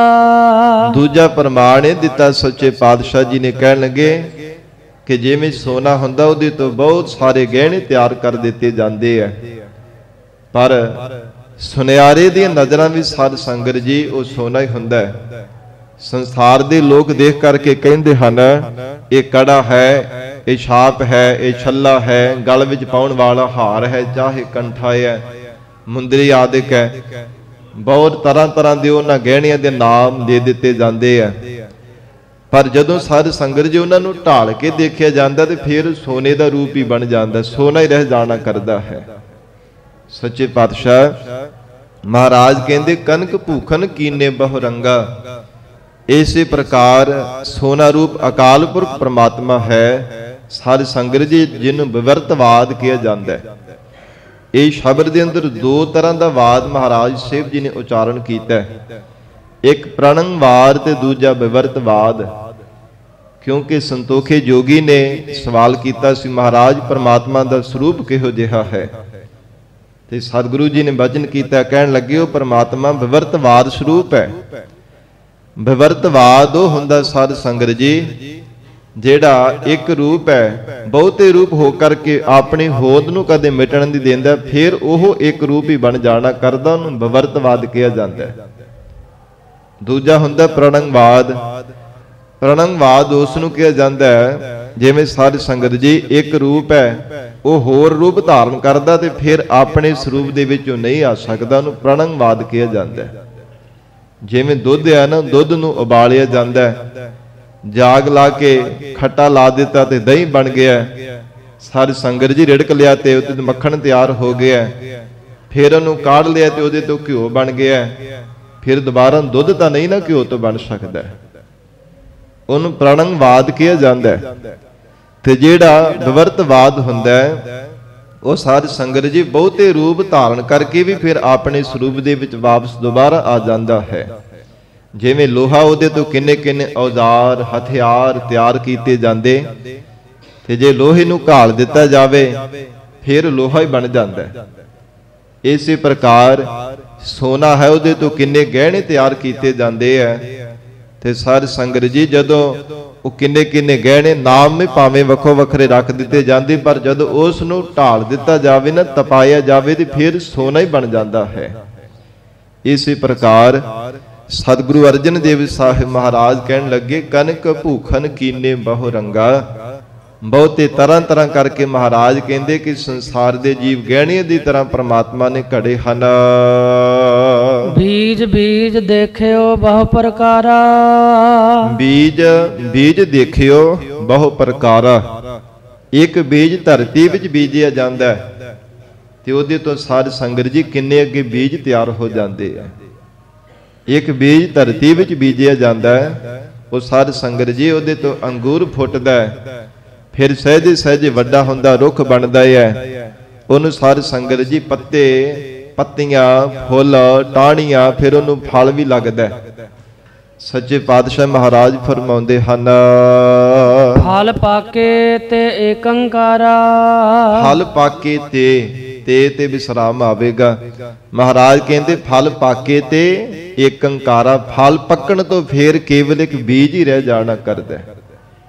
ਜਿਹੋ ਜਿਹਾ ਬੀਜ ਧਰਤੀ ਵਿੱਚ ਬੀਜਿਆ ਜਾਂਦਾ, ਜਿਵੇਂ ਸਾਧ ਸੰਗਤ ਜੀ ਝੋਨਾ ਹੈ, ਕਣਕ ਆਦਿਕ ਹੈ, ਇੱਕ ਬੀਜ ਧਰਤੀ ਵਿੱਚ ਜਦੋਂ ਕਿਸਾਨ ਬੀਜਦਾ ਤੇ ਉਹਦੇ ਤੋਂ ਫਿਰ ਅੱਗੇ ਸਿੱਟੇ ਬਣਦੇ ਆ। ਇੱਕ ਸਿੱਟੇ ਵਿੱਚ ਕਿੰਨੇ ਕਿੰਨੇ ਬੀਜ ਹੁੰਦੇ ਆ। ਸਾਧ ਸੰਗਤ ਜੀ ਇਸੇ ਪ੍ਰਕਾਰ ਇੱਕ ਬੀਜ ਰੁੱਖ ਦਾ ਧਰਤੀ ਵਿੱਚ ਬੀਜਿਆ ਜਾਵੇ ਤਾਂ ਕਿੰਨਾ ਵੱਡਾ ਰੁੱਖ ਬਣ ਜਾਂਦਾ ਹੈ। ਉਹਦੇ ਤੋਂ ਕਿੰਨੇ ਕਿੰਨੇ ਅੱਗੇ ਟਾਹਣੀਆਂ ਪੱਤੇ ਫੁੱਲ, ਫਿਰ ਉਹਨੂੰ ਫਲ ਵੀ ਲੱਗਦਾ ਹੈ। ਇਸੇ ਪ੍ਰਕਾਰ ਮਹਾਰਾਜ ਕਹਿੰਦੇ ਪ੍ਰਮਾਤਮਾ ਨੇ ਸੰਸਾਰ ਦੇ ਅੰਦਰ ਆਪ ਹੀ ਸਭ ਜੀਵਾਂ ਦੇ ਵਿੱਚ ਵਰਤਨਾ ਕੀਤਾ ਹੈ। ਬੀਜ ਰੂਪ ਬ੍ਰਹਮ ਹੈ ਔਰ ਹਿਰਨ ਗਰਭ ਆਦਿਕ ਸਾਧ ਸੰਗਤ ਜੀ ਅੰਗੂਰ ਦੀ ਤਰ੍ਹਾਂ ਪ੍ਰਮਾਤਮਾ ਦਾ ਸਰੂਪ ਹੈ। ਔਰ ਇਸੇ ਪ੍ਰਕਾਰ ਜਿਹੜੇ ਸੰਸਾਰ ਦੇ ਅੰਦਰ ਦੇਵੀ ਸ਼ਕਤੀਆਂ ਹਨ, ਸਾਧ ਸੰਗਤ ਜੀ ਬ੍ਰਹਮਾ ਮੂਲ ਰੂਪ ਮੰਨਿਆ ਜਾਂਦਾ ਹੈ। ਵਿਸ਼ਨੂੰ ਜੀ ਜਿਹੜਾ ਟਾਹਣੀਆ ਰੂਪ ਹੈ, ਇਸੇ ਪ੍ਰਕਾਰ ਸ਼ਿਵ ਜੀ ਫੁੱਲਾ ਰੂਪ ਮੰਨਿਆ ਜਾਂਦਾ ਹੈ। ਤੇ ਜਿਹੜੇ ਸਾਧ ਸੰਗਤ ਜੀ ਬ੍ਰਹਮ ਗਿਆਨੀ ਹਨ, ਉਹ ਫਲਾਂ ਦੀ ਤਰ੍ਹਾਂ ਮੰਨੇ ਜਾਂਦੇ ਆ। ਕਿਉਂਕਿ ਬ੍ਰਹਮ ਗਿਆਨ ਰੂਪੀ ਫਲ ਕੇਵਲ ਬ੍ਰਹਮ ਗਿਆਨੀਆਂ ਦੇ ਹਿੱਸੇ ਆਉਂਦਾ ਹੈ, ਜਿਨ੍ਹਾਂ ਦੇ ਹਿਰਦੇ ਵਿੱਚ ਪਰਮੇਸ਼ਰ ਦੀ ਪ੍ਰਾਪਤੀ ਦਾ ਗਿਆਨ ਹੋ ਜਾਂਦਾ ਹੈ। ਭਾਵ ਉਹ ਬ੍ਰਹਮ ਦੇ ਵਿੱਚ ਲੀਨ ਹੋ ਜਾਂਦੇ, ਜਿਸ ਬੀਜ ਤੋਂ ਪੈਦਾ ਹੋਏ ਫਿਰ ਉਸੇ ਬੀਜ ਰੂਪ ਪਰਮਾਤਮਾ ਦੇ ਵਿੱਚ ਲੀਨ ਹੋ ਜਾਂਦੇ ਆ। ਮਹਾਰਾਜ ਕਹਿੰਦੇ ਹਨ ਬੀਜ ਬੀਜ ਬੋਇਓ ਬਹੁ ਪ੍ਰਕਾਰਾ, ਫਲ ਪਾਕੇ ਤੇ ਏਕੰਕਾਰਾ। ਪਰਮਾਤਮਾ ਬੀਜ ਰੂਪ ਬ੍ਰਹਮ ਰੂਪ ਪਰਮਾਤਮਾ ਚੇਤਨ ਰੂਪ ਹੈ। ਫਿਰ ਸੱਚੇ ਪਾਤਸ਼ਾਹ ਮਹਾਰਾਜ ਕਹਿੰਦੇ ਬ੍ਰਹਮ ਗਿਆਨ ਦੀ ਅਵਸਥਾ ਵਾਲੇ ਉਸੇ ਬੀਜ ਰੂਪ ਬ੍ਰਹਮ ਦੇ ਵਿੱਚ ਲੀਨ ਹੋ ਜਾਂਦੇ ਹਨ। ਸਹਸ ਘਟਾ ਮਹਿ ਏਕ ਆਕਾਸ਼। ਸੱਚੇ ਪਾਤਸ਼ਾਹ ਮਹਾਰਾਜ ਹੋਰ ਵੀ ਪ੍ਰਮਾਣ ਦੇ ਕਰਕੇ ਉਪਦੇਸ਼ ਦੇਵੋ। ਤੋ ਹਜੂਰ ਕਹਿੰਦੇ ਹਨ ਜਿਵੇਂ ਹਜ਼ਾਰਾਂ ਘੜੇ ਪਾਣੀ ਦੇ ਭਰ ਕੇ ਰੱਖ ਦਿੱਤੇ ਜਾਣ ਤੇ ਉਹਨਾਂ ਦੇ ਵਿੱਚ ਆਕਾਸ਼ ਦਾ ਪ੍ਰਤੀਬਿੰਬ ਪੈਂਦਾ, ਆਕਾਸ਼ ਦਾ ਰੂਪ ਉਹਨਾਂ ਦੇ ਵਿੱਚੋਂ ਨਜ਼ਰ ਆਉਂਦਾ ਹੈ। ਮਹਾਰਾਜ ਕਹਿੰਦੇ ਸਹਿਸ ਘਟਾ ਮਹਿ ਏਕ ਆਕਾਸ਼, ਆਕਾਸ਼ ਭਾਵੇਂ ਇੱਕੋ ਹੀ ਹੈ, ਪਰ ਹਜ਼ਾਰਾਂ ਘੜੇ ਜਿਹੜੇ ਪਾਣੀ ਦੇ ਨਾਲ ਭਰ ਕੇ ਰੱਖੇ, ਉਹਨਾਂ ਹਜ਼ਾਰਾਂ ਦੇ ਵਿੱਚ ਹੀ ਹਜ਼ਾਰਾਂ ਰੂਪ ਹੋ ਕਰਕੇ ਨਜ਼ਰ ਆਉਂਦਾ। ਆਕਾਸ਼ ਤੇ ਇੱਕ ਹੀ ਹੈ ਨਾ, ਆਕਾਸ਼ ਕਿਹੜਾ ਵੱਖੋ ਵੱਖਰਾ ਹੈ? ਕਿੰਨੇ ਕੁ ਗਿਣਤੀ ਵਿੱਚ ਇੱਕੋ ਹੀ ਆਕਾਸ਼ ਹੈ। ਪਰਮਾਤਮਾ ਨੇ ਜਿਹੜਾ ਸਾਰੀ ਸ੍ਰਿਸ਼ਟੀ ਤੇ ਆਕਾਸ਼ ਰੂਪੀ ਚੰਦੋਵਾ ਤਾਣੀਏ, ਕੇਵਲ ਇੱਕੋ ਹੈ, ਪਰ ਬਹੁਤਾ ਰੂਪ ਹੋ ਕਰਕੇ ਨਜ਼ਰ ਆਉਣ ਲੱਗ ਪੈਂਦਾ। ਤੇ ਸਾਧ ਸੰਗਤ ਜੀ, ਜਿਵੇਂ ਜੇਕਰ ਉਹਨਾਂ ਘੜਿਆਂ ਨੂੰ ਭੰਨ ਦਿੱਤਾ ਜਾਵੇ, ਮਹਾਰਾਜ ਅਗਲੀ ਪੰਕਤੀ ਵਿੱਚ ਫਰਮਾਉਂਦੇ ਆ, ਘਾਟ ਫੂਟੇ ਤੇ ਉਹੀ ਪ੍ਰਗਾਸ। ਸੱਚੇ ਪਾਤਸ਼ਾਹ ਜੀ ਕਹਿੰਦੇ ਘਾਟ ਫੂਟੇ ਤੇ ਘੜਿਆਂ ਨੂੰ ਭੰਨ ਦਿੱਤਾ ਜਾਵੇ ਤੇ ਸਾਧ ਸੰਗਤ ਜੀ ਉਹ ਪ੍ਰਕਾਸ਼ ਕੇਵਲ ਆਕਾਸ਼ ਇੱਕੋ ਰੂਪ ਹੀ ਰਹਿ ਜਾਣਾ ਕਰਦਾ। ਜਿਹੜਾ ਹਜ਼ਾਰਾਂ ਘੜਿਆਂ ਦੇ ਵਿੱਚ ਹਜ਼ਾਰਾਂ ਰੂਪ ਹੋ ਕਰਕੇ ਨਜ਼ਰ ਆਉਂਦਾ ਪਿਆ ਸੀ, ਕੇਵਲ ਇੱਕੋ ਰਹਿ ਜਾਂਦਾ ਜਿਹੜਾ ਇੱਕ ਸੀ। ਇਸੇ ਪ੍ਰਕਾਰ ਸੰਸਾਰ ਦੇ ਅੰਦਰ ਸਾਧ ਸੰਗਤ ਜੀ तमाम ਸੰਸਾਰ ਦੇ ਜੀਵਾ ਰੂਪ ਘੜਿਆਂ ਦੇ ਵਿੱਚ ਉਹ ਪ੍ਰਮਾਤਮਾ ਆਪ ਹੀ ਸਾਧ ਸੰਗਤ ਜੀ ਆਕਾਸ਼ ਰੂਪ ਹੋ ਕਰਕੇ ਵਰਤਦਾ ਪਿਆ ਹੈ। ਜਿਤਨੇ ਵੀ तमाम ਸੰਸਾਰ ਭਰ ਦੇ ਜੀਵ ਜੰਤੂ ਹਨ, ਪਰ ਨਾਨਾ ਰੂਪ ਹੋ ਕਰਕੇ ਤਾਂ ਨਜ਼ਰ ਆਉਂਦਾ ਹੈ। ਜੀਵ ਦੇ ਮੱਤ ਤੇ ਭਰਮ ਦਾ ਪਰਦਾ ਪਿਆ ਹੁੰਦਾ। ਮਹਾਰਾਜ ਕਹਿੰਦੇ ਭਰਮ ਦਾ ਪਰਦਾ ਦੂਰ ਹੋ ਜਾਵੇ ਤੇ ਸਾਧ ਸੰਗਤ ਜੀ ਫਿਰ ਇੱਕ ਪ੍ਰਮਾਤਮਾ ਦਾ ਸਰੂਪ ਹੀ ਕੇਵਲ ਰਹਿ ਜਾਣਾ ਕਰਦਾ। ਸਾਰੇ ਜੀਵਾਂ ਦੇ ਅੰਦਰ ਮਹਾਰਾਜ ਕਹਿੰਦੇ ਅਕਸ਼ ਪੈਂਦਾ ਪ੍ਰਮਾਤਮਾ ਦੇ ਸਰੂਪ ਦਾ, ਪਰ ਸਮਝ ਨਹੀਂ ਪੈਂਦੀ, ਨਿਸ਼ਚਾ ਨਹੀਂ ਹੋਣਾ ਕਰਦਾ। ਤੇ ਜਦੋਂ ਜੀਵ ਦਾ ਭਰਮ ਦੂਰ ਹੋ ਜਾਂਦਾ, ਫਿਰ ਨਿਸ਼ਚਾ ਹੋ ਜਾਂਦਾ ਕਿ ਕੇਵਲ ਇੱਕ ਹੀ ਹੈ ਪ੍ਰਮਾਤਮਾ, ਉਹ ਨਾਨਾ ਰੂਪ ਹੋ ਕਰਕੇ ਜੀਵਾਂ ਵਿੱਚ ਵਰਤ ਰਿਹਾ ਹੈ। ਭਰਮ ਲੋਭ ਮੋਹ ਮਾਇਆ ਬੇਕਾਰ। ਸੱਚੇ ਪਾਤਸ਼ਾਹ ਮਹਾਰਾਜ ਜੀਵਾਂ ਨੂੰ ਕਿਉਂ ਨਹੀਂ ਸਮਝ ਪੈਂਦੀ ਕਿ ਪ੍ਰਮਾਤਮਾ ਇੱਕ ਹੈ? ਮਹਾਰਾਜ ਕਹਿੰਦੇ ਮਤ ਤੇ ਭਰਮ ਦਾ ਪਰਦਾ ਪਿਆ ਹੋਇਆ। ਫਿਰ ਪਦਾਰਥਾਂ ਦਾ ਲੋਭ ਸੰਸਾਰ ਦੇ ਵਿੱਚ ਜੀਵ ਕਰਦੇ ਐ। ਸ਼ਰੀਰਾਂ ਦੇ ਮੋਹ ਰੂਪੀ ਬੰਧਨ ਦੇ ਵਿੱਚ ਮਹਾਰਾਜ ਕਹਿੰਦੇ ਬੱਝੇ ਪਏ ਐ। ਇਹੋ ਇਹਨਾਂ ਪ੍ਰਬਲ ਵਿਕਾਰਾਂ ਦੇ ਵਿੱਚ ਸੰਸਾਰ ਦੇ ਜੀਵ ਲੱਗੇ ਹੋਏ ਐ। ਜਿਹੜੀ ਪ੍ਰਬਲ ਮਾਇਆ ਮਹਾਰਾਜ ਕਹਿੰਦੇ ਇਸ ਮਾਇਆ ਦੇ ਸੁੱਖਾਂ ਨੂੰ ਪਾਉਣ ਵਿੱਚ ਲੱਗੇ ਹਨ। ਭ੍ਰਮ ਛੂਟੇ ਤੇ ਏਕੰਕਾਰ। ਮਹਾਰਾਜ ਇਹਦਾ ਕਾਰਨ ਕੀ ਹੈ? ਸਤਿਗੁਰੂ ਜੀ ਕਹਿੰਦੇ ਭਰਮ। ਜੇ ਜੀਵ ਦਾ ਭਰਮ ਛੁੱਟ ਜਾਵੇ ਫਿਰ ਕੇਵਲ ਇੱਕੋ ਇੱਕ ਬ੍ਰਹਮ ਪਰਮਾਤਮਾ ਦਾ ਸਰੂਪ ਹੀ ਨਜ਼ਰ ਆਉਂਦਾ ਹੈ। ਉਨੀ ਦੇਰ ਤੱਕ ਮਹਾਰਾਜ ਕਹਿੰਦੇ ਕਦੇ ਕਿਸੇ ਨਾਲ ਮੋਹ ਕਰਦਾ, ਕਦੇ ਕਿਸੇ ਨਾਲ ਪ੍ਰੀਤ ਕਰਦਾ, ਪਰ ਜਦੋਂ ਭਰਮ ਦਾ ਪਰਦਾ ਕੱਟਿਆ ਜਾਂਦਾ, ਭਰਮ ਜੀਵ ਦਾ ਦੂਰ ਹੋ ਜਾਂਦਾ, ਕੇਵਲ ਤਾਂ ਕੇਵਲ ਫਿਰ ਪ੍ਰਮਾਤਮਾ ਦੇ ਸਰੂਪ ਦੇ ਨਾਲ ਪਿਆਰ ਕਰਦਾ ਹੈ। ਹੋਰ ਜਿਤਨੇ ਵੀ ਸੰਸਾਰ ਦੇ ਆਕਾਰ ਨਜ਼ਰ ਆਉਂਦੇ ਉਹਨਾਂ ਸਭ ਨੂੰ ਨਾਸ਼ਵਾਨ ਜਾਣ ਕਰਕੇ, ਬਿਨ ਸੰਹਾਰੇ ਜਾਣ ਕਰਕੇ, ਝੂਠੇ ਜਾਣ ਕਰਕੇ ਕਿ ਸਦਾ ਰਹਿਣ ਵਾਲੇ ਨਹੀਂ ਹੈ। ਇਹ ਕੇਵਲ ਅੱਖਾਂ ਦਾ ਧੋਖਾ ਹੈ, ਸਭ ਕੁਝ ਸੁਪਨੇ ਮਾਤਰ ਹੈ। ਮਹਾਰਾਜ ਕਹਿੰਦੇ ਫਿਰ ਕਿਸੇ ਨਾਲ ਕਦੇ ਮੋਹ ਨਹੀਂ ਕਰਨਾ ਕਰਦਾ। ਉਹ ਅਬਨਾਸੀ ਬਿਨਸਤ ਨਾਹੀ। ਸੱਚੇ ਪਾਤਸ਼ਾਹ ਪਰਮਾਤਮਾ ਵੀ ਬਿਨਸ ਜਾਂਦਾ ਹੋਵੇਗਾ ਜੀਵਾਂ ਦੇ ਨਾਲ ਹੀ, ਪਰ ਮਹਾਰਾਜ ਕਹਿੰਦੇ ਨਹੀਂ ਗੁਰਸਿੱਖੋ, ਉਹ ਅਬਿਨਾਸੀ ਸਰੂਪ ਹੈ, ਕਦੇ ਵੀ ਨਾਸ਼ਵਾਨ ਹੋਣ ਵਾਲਾ ਨਹੀਂ। ਕਦੇ ਉਹਨੂੰ ਕੋਈ ਮਾਰ ਨਹੀਂ ਸਕਦਾ, ਕੋਈ ਕੱਟ ਨਹੀਂ ਸਕਦਾ, ਕੋਈ ਨਾਸ਼ ਨਹੀਂ ਕਰ ਸਕਦਾ।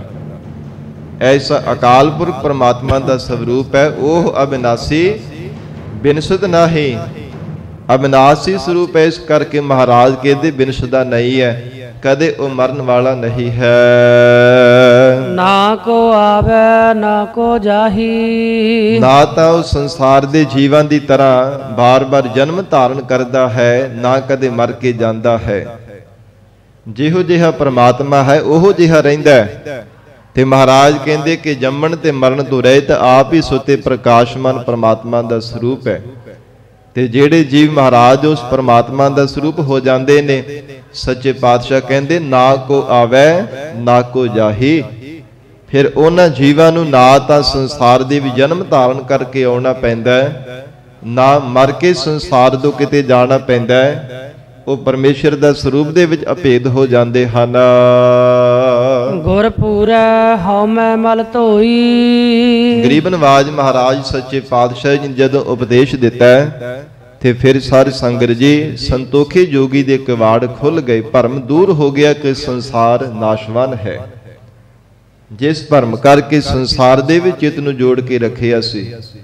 ਫਿਰ ਗਰੀਬ ਨਵਾਜ ਮਹਾਰਾਜ ਸੱਚੇ ਪਾਤਸ਼ਾਹ ਜੀ ਕਹਿਣ ਲੱਗੇ, ਜਦੋਂ ਸਤਿਗੁਰੂ ਜੀ ਜੀਵ ਤੇ ਕਿਰਪਾ ਕਰ ਦਿੰਦੇ ਆ, ਗੁਰ ਪੂਰੈ ਹਉ ਮੈਂ ਮਲ ਧੋਈ, ਪੂਰੇ ਸਤਿਗੁਰੂ ਜੀ ਜੀਵ ਤੇ ਬਖਸ਼ਿਸ਼ ਕਰ ਦੇਣ, ਉਹਦੇ ਅੰਦਰ ਦੀ ਹਉਮੈ ਦੀ ਮੈਲ ਨੂੰ ਧੋ ਦਿੰਦੇ ਹਨ। ਸ਼ਬਦ ਦੁਆਰਾ ਮਹਾਰਾਜ ਸੱਚੇ ਪਾਤਸ਼ਾਹ ਜੀ ਐਸੀ ਬਖਸ਼ਿਸ਼ ਕਰ ਦਿੰਦੇ ਹਨ। ਕਹੋ ਨਾਨਕ ਮੇਰੀ ਪਰਮਗਤ ਹੋਈ। ਸੰਤੋਖੇ ਜੋਗੀ ਨੇ ਬੇਨਤੀ ਕੀਤੀ ਹੈ, ਜਦੋਂ ਮਹਾਰਾਜ ਸਾਹਿਬ ਜੀ ਨੇ ਬਚਨ ਕੀਤਾ, ਕਹਿਣ ਲੱਗੇ ਕਿ ਜੋਗੀ ਜੀ ਹੋਰ ਵੀ ਤੁਹਾਡੇ ਕੋ ਮਨ ਦੀ ਇੱਛਾ ਹੈ? ਬੇਨਤੀ ਕੀਤੀ ਸੱਚੇ ਪਾਤਸ਼ਾਹ, ਨਹੀਂ ਮਹਾਰਾਜ, ਜੋ ਇੱਛਾ ਸੀ ਆਪ ਜੀ ਨੇ ਪੂਰੀ ਕਰ ਦਿੱਤੀ ਹੈ। ਮੇਰੇ ਅੰਦਰ ਦੀ ਹਉਮੈ ਰੂਪੀ ਮੈਲ ਨੂੰ ਆਪ ਜੀ ਨੇ ਸ਼ਬਦ ਰੂਪ ਜਲ ਦੇ ਨਾਲ ਧੋ ਦਿੱਤਾ ਹੈ। ਮੇਰਾ ਹਿਰਦਾ ਹੁਣ ਉਜਲ ਹੋ ਗਿਆ ਹੈ ਸੱਚੇ ਪਾਤਸ਼ਾਹ ਤੁਹਾਡੀ ਕਿਰਪਾ ਦੇ ਨਾਲ। ਇਸ ਕਰਕੇ ਮਹਾਰਾਜ ਕਹੋ ਨਾਨਕ ਮੇਰੀ ਪਰਮ ਗਤ ਹੋਈ। ਹੁਣ ਮੇਰੀ ਪਰਮ ਗਤੀ ਹੋ ਗਈ ਹੈ, ਭਾਵ ਮੈਂ ਕੇਵਲ ਮੋਕਸ਼ ਨੂੰ ਪ੍ਰਾਪਤ ਹੋ ਗਿਆ। ਹੁਣ ਕਿਸੇ ਪ੍ਰਕਾਰ ਦਾ ਮਾਇਆ ਦਾ ਮੋਹ ਮਮਤਾ ਦਾ ਬੰਧਨ ਨਹੀਂ ਮੈਨੂੰ ਆਪਣੇ ਵਿੱਚ ਬੰਨ੍ਹ ਕੇ ਰੱਖ ਸਕਦਾ। ਕੋਈ ਬੰਧਨ ਨਹੀਂ ਸੰਸਾਰ ਦਾ ਮੈਨੂੰ ਆਪਣੇ ਅਧੀਨ ਕਰ ਸਕਦਾ। ਆਪ ਜੀ ਨੇ ਸ਼ਬਦ ਦੁਆਰਾ ਮੇਰੇ ਹਿਰਦੇ ਨੂੰ ਉਜਲ ਕਰ ਦਿੱਤਾ ਹੈ। ਸੱਚੇ ਪਾਤਸ਼ਾਹ ਹੁਣ ਮੈਂ ਪਰਮ ਗਤੀ ਨੂੰ ਪ੍ਰਾਪਤ ਹੋ ਗਿਆ ਹੈ। ਇਹ ਸ਼ਬਦ ਦੁਆਰਾ ਮਹਾਰਾਜ ਸਾਹਿਬ ਜੀ ਨੇ ਸੰਤੋਖੀ ਜੋਗੀ ਨੂੰ ਉਪਦੇਸ਼ ਦੇ ਕਰਕੇ ਨਿਹਾਲ ਕੀਤਾ ਸੀ। ਜਿਸ ਜੋਗੀ ਦੇ ਯਾਦਗਾਰ ਸੰਤੋਖ ਸਰ ਸਾਹਿਬ ਪਵਿੱਤਰ ਅਸਥਾਨ ਬਣਿਆ। ਲੰਬੇਰੇ ਸਮੇਂ ਤੋਂ ਸਰ ਸੰਗਤ ਜੀ ਜੋ ਮੱਠ ਦੇ ਵਿੱਚ ਯੋਗਾ ਅਭਿਆਸ ਕਰਨ ਦੁਆਰਾ ਸਵਾਸਨ ਦਸਮ ਦਵਾਰ ਦੇ ਵਿੱਚ ਚੜਾ ਕਰਕੇ ਬੈਠਾ ਸੀ। ਸੱਚੇ ਪਾਤਸ਼ਾਹ ਮਹਾਰਾਜ ਸਾਹਿਬ ਜੀ ਨੇ ਉਹਦੀ ਗਤੀ ਕੀਤੀ ਹੈ। ਸਾਧ ਸੰਗਤ ਜੀ, ਗੁਰੂ ਕਿਰਪਾ ਤੋਂ ਬਿਨਾਂ ਕਦੇ ਜੀਵ ਮੁਕਤ ਹੋ ਹੀ ਨਹੀਂ ਸਕਦਾ। ਭਾਵੇਂ ਯੁੱਗ ਲੰਘ ਜਾਂਦੇ ਐ, ਕਿੰਨੇ ਸੈਂਕੜੇ ਹਜ਼ਾਰ ਲੱਖਾਂ ਸਾਲ ਬੀਤ ਜਾਣਾ ਕੀਤੇ, ਪਰ ਦੇਖ ਲਓ ਫੇਰ ਵੀ ਉਹ ਜੋਗੀ ਨੇ ਸਾਧ ਸੰਗਤ ਜੀ ਮੁਕਤੀ ਦੀ ਦਾਤ ਨਹੀਂ ਕੀਤੀ, ਉਹ ਵੀ ਪ੍ਰਾਪਤ ਕੀਤੀ। ਧੰਨ ਗੁਰੂ ਅਰਜਨ ਦੇਵ ਸਾਹਿਬ ਮਹਾਰਾਜ ਸੱਚੇ ਪਾਤਸ਼ਾਹ ਜੀ ਨੇ ਸ਼ਬਦ ਦੁਆਰਾ ਉਪਦੇਸ਼ ਦੇ ਕਰਕੇ ਨਿਹਾਲ ਕੀਤਾ ਹੈ ਔਰ ਜੀਵਨ ਮੁਕਤੀ ਦਾ ਦਾਤ ਮਹਾਰਾਜ ਸੱਚੇ ਪਾਤਸ਼ਾਹ ਜੀ ਨੇ ਬਖਸ਼ਿਸ਼ ਕੀਤੀ ਹੈ।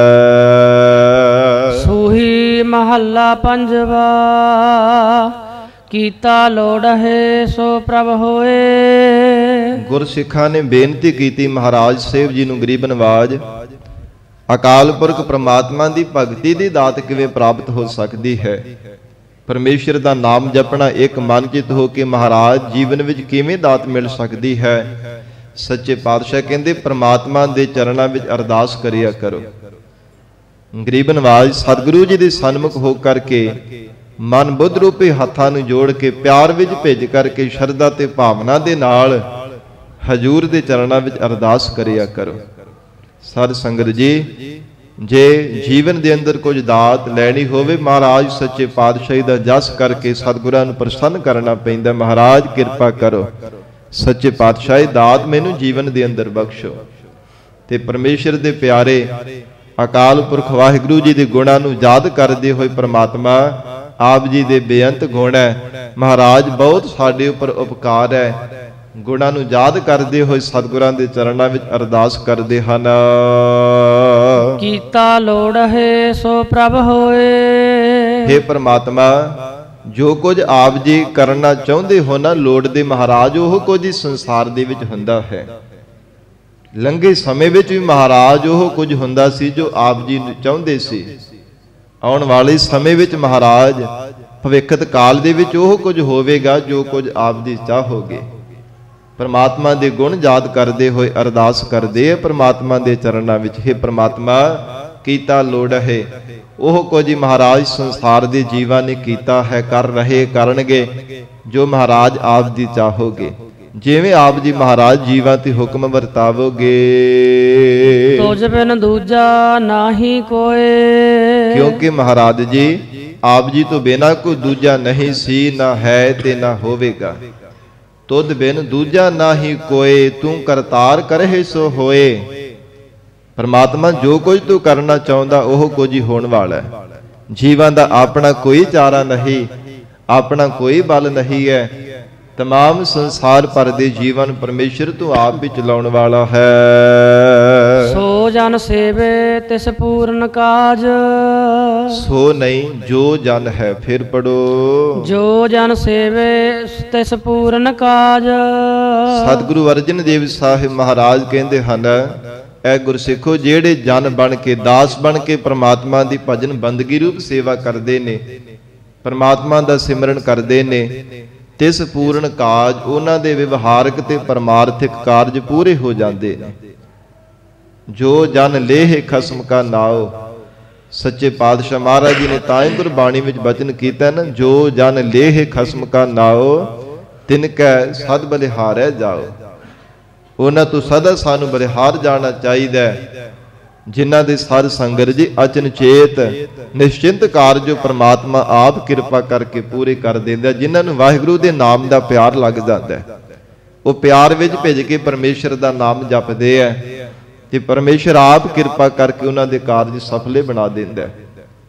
ਕਿਉਂਕਿ ਹਜੂਰ ਦਾ ਮੁੱਖ ਵਾਕ ਹੈ ਗੁਰਬਾਣੀ ਅੰਦਰ, ਅਚਿੰਤ ਕੰਮ ਕਰਹਿ ਪ੍ਰਭ ਤਿਨ ਕੇ ਜਿਨ ਹਰ ਕਾ ਨਾਮ ਪਿਆਰਾ।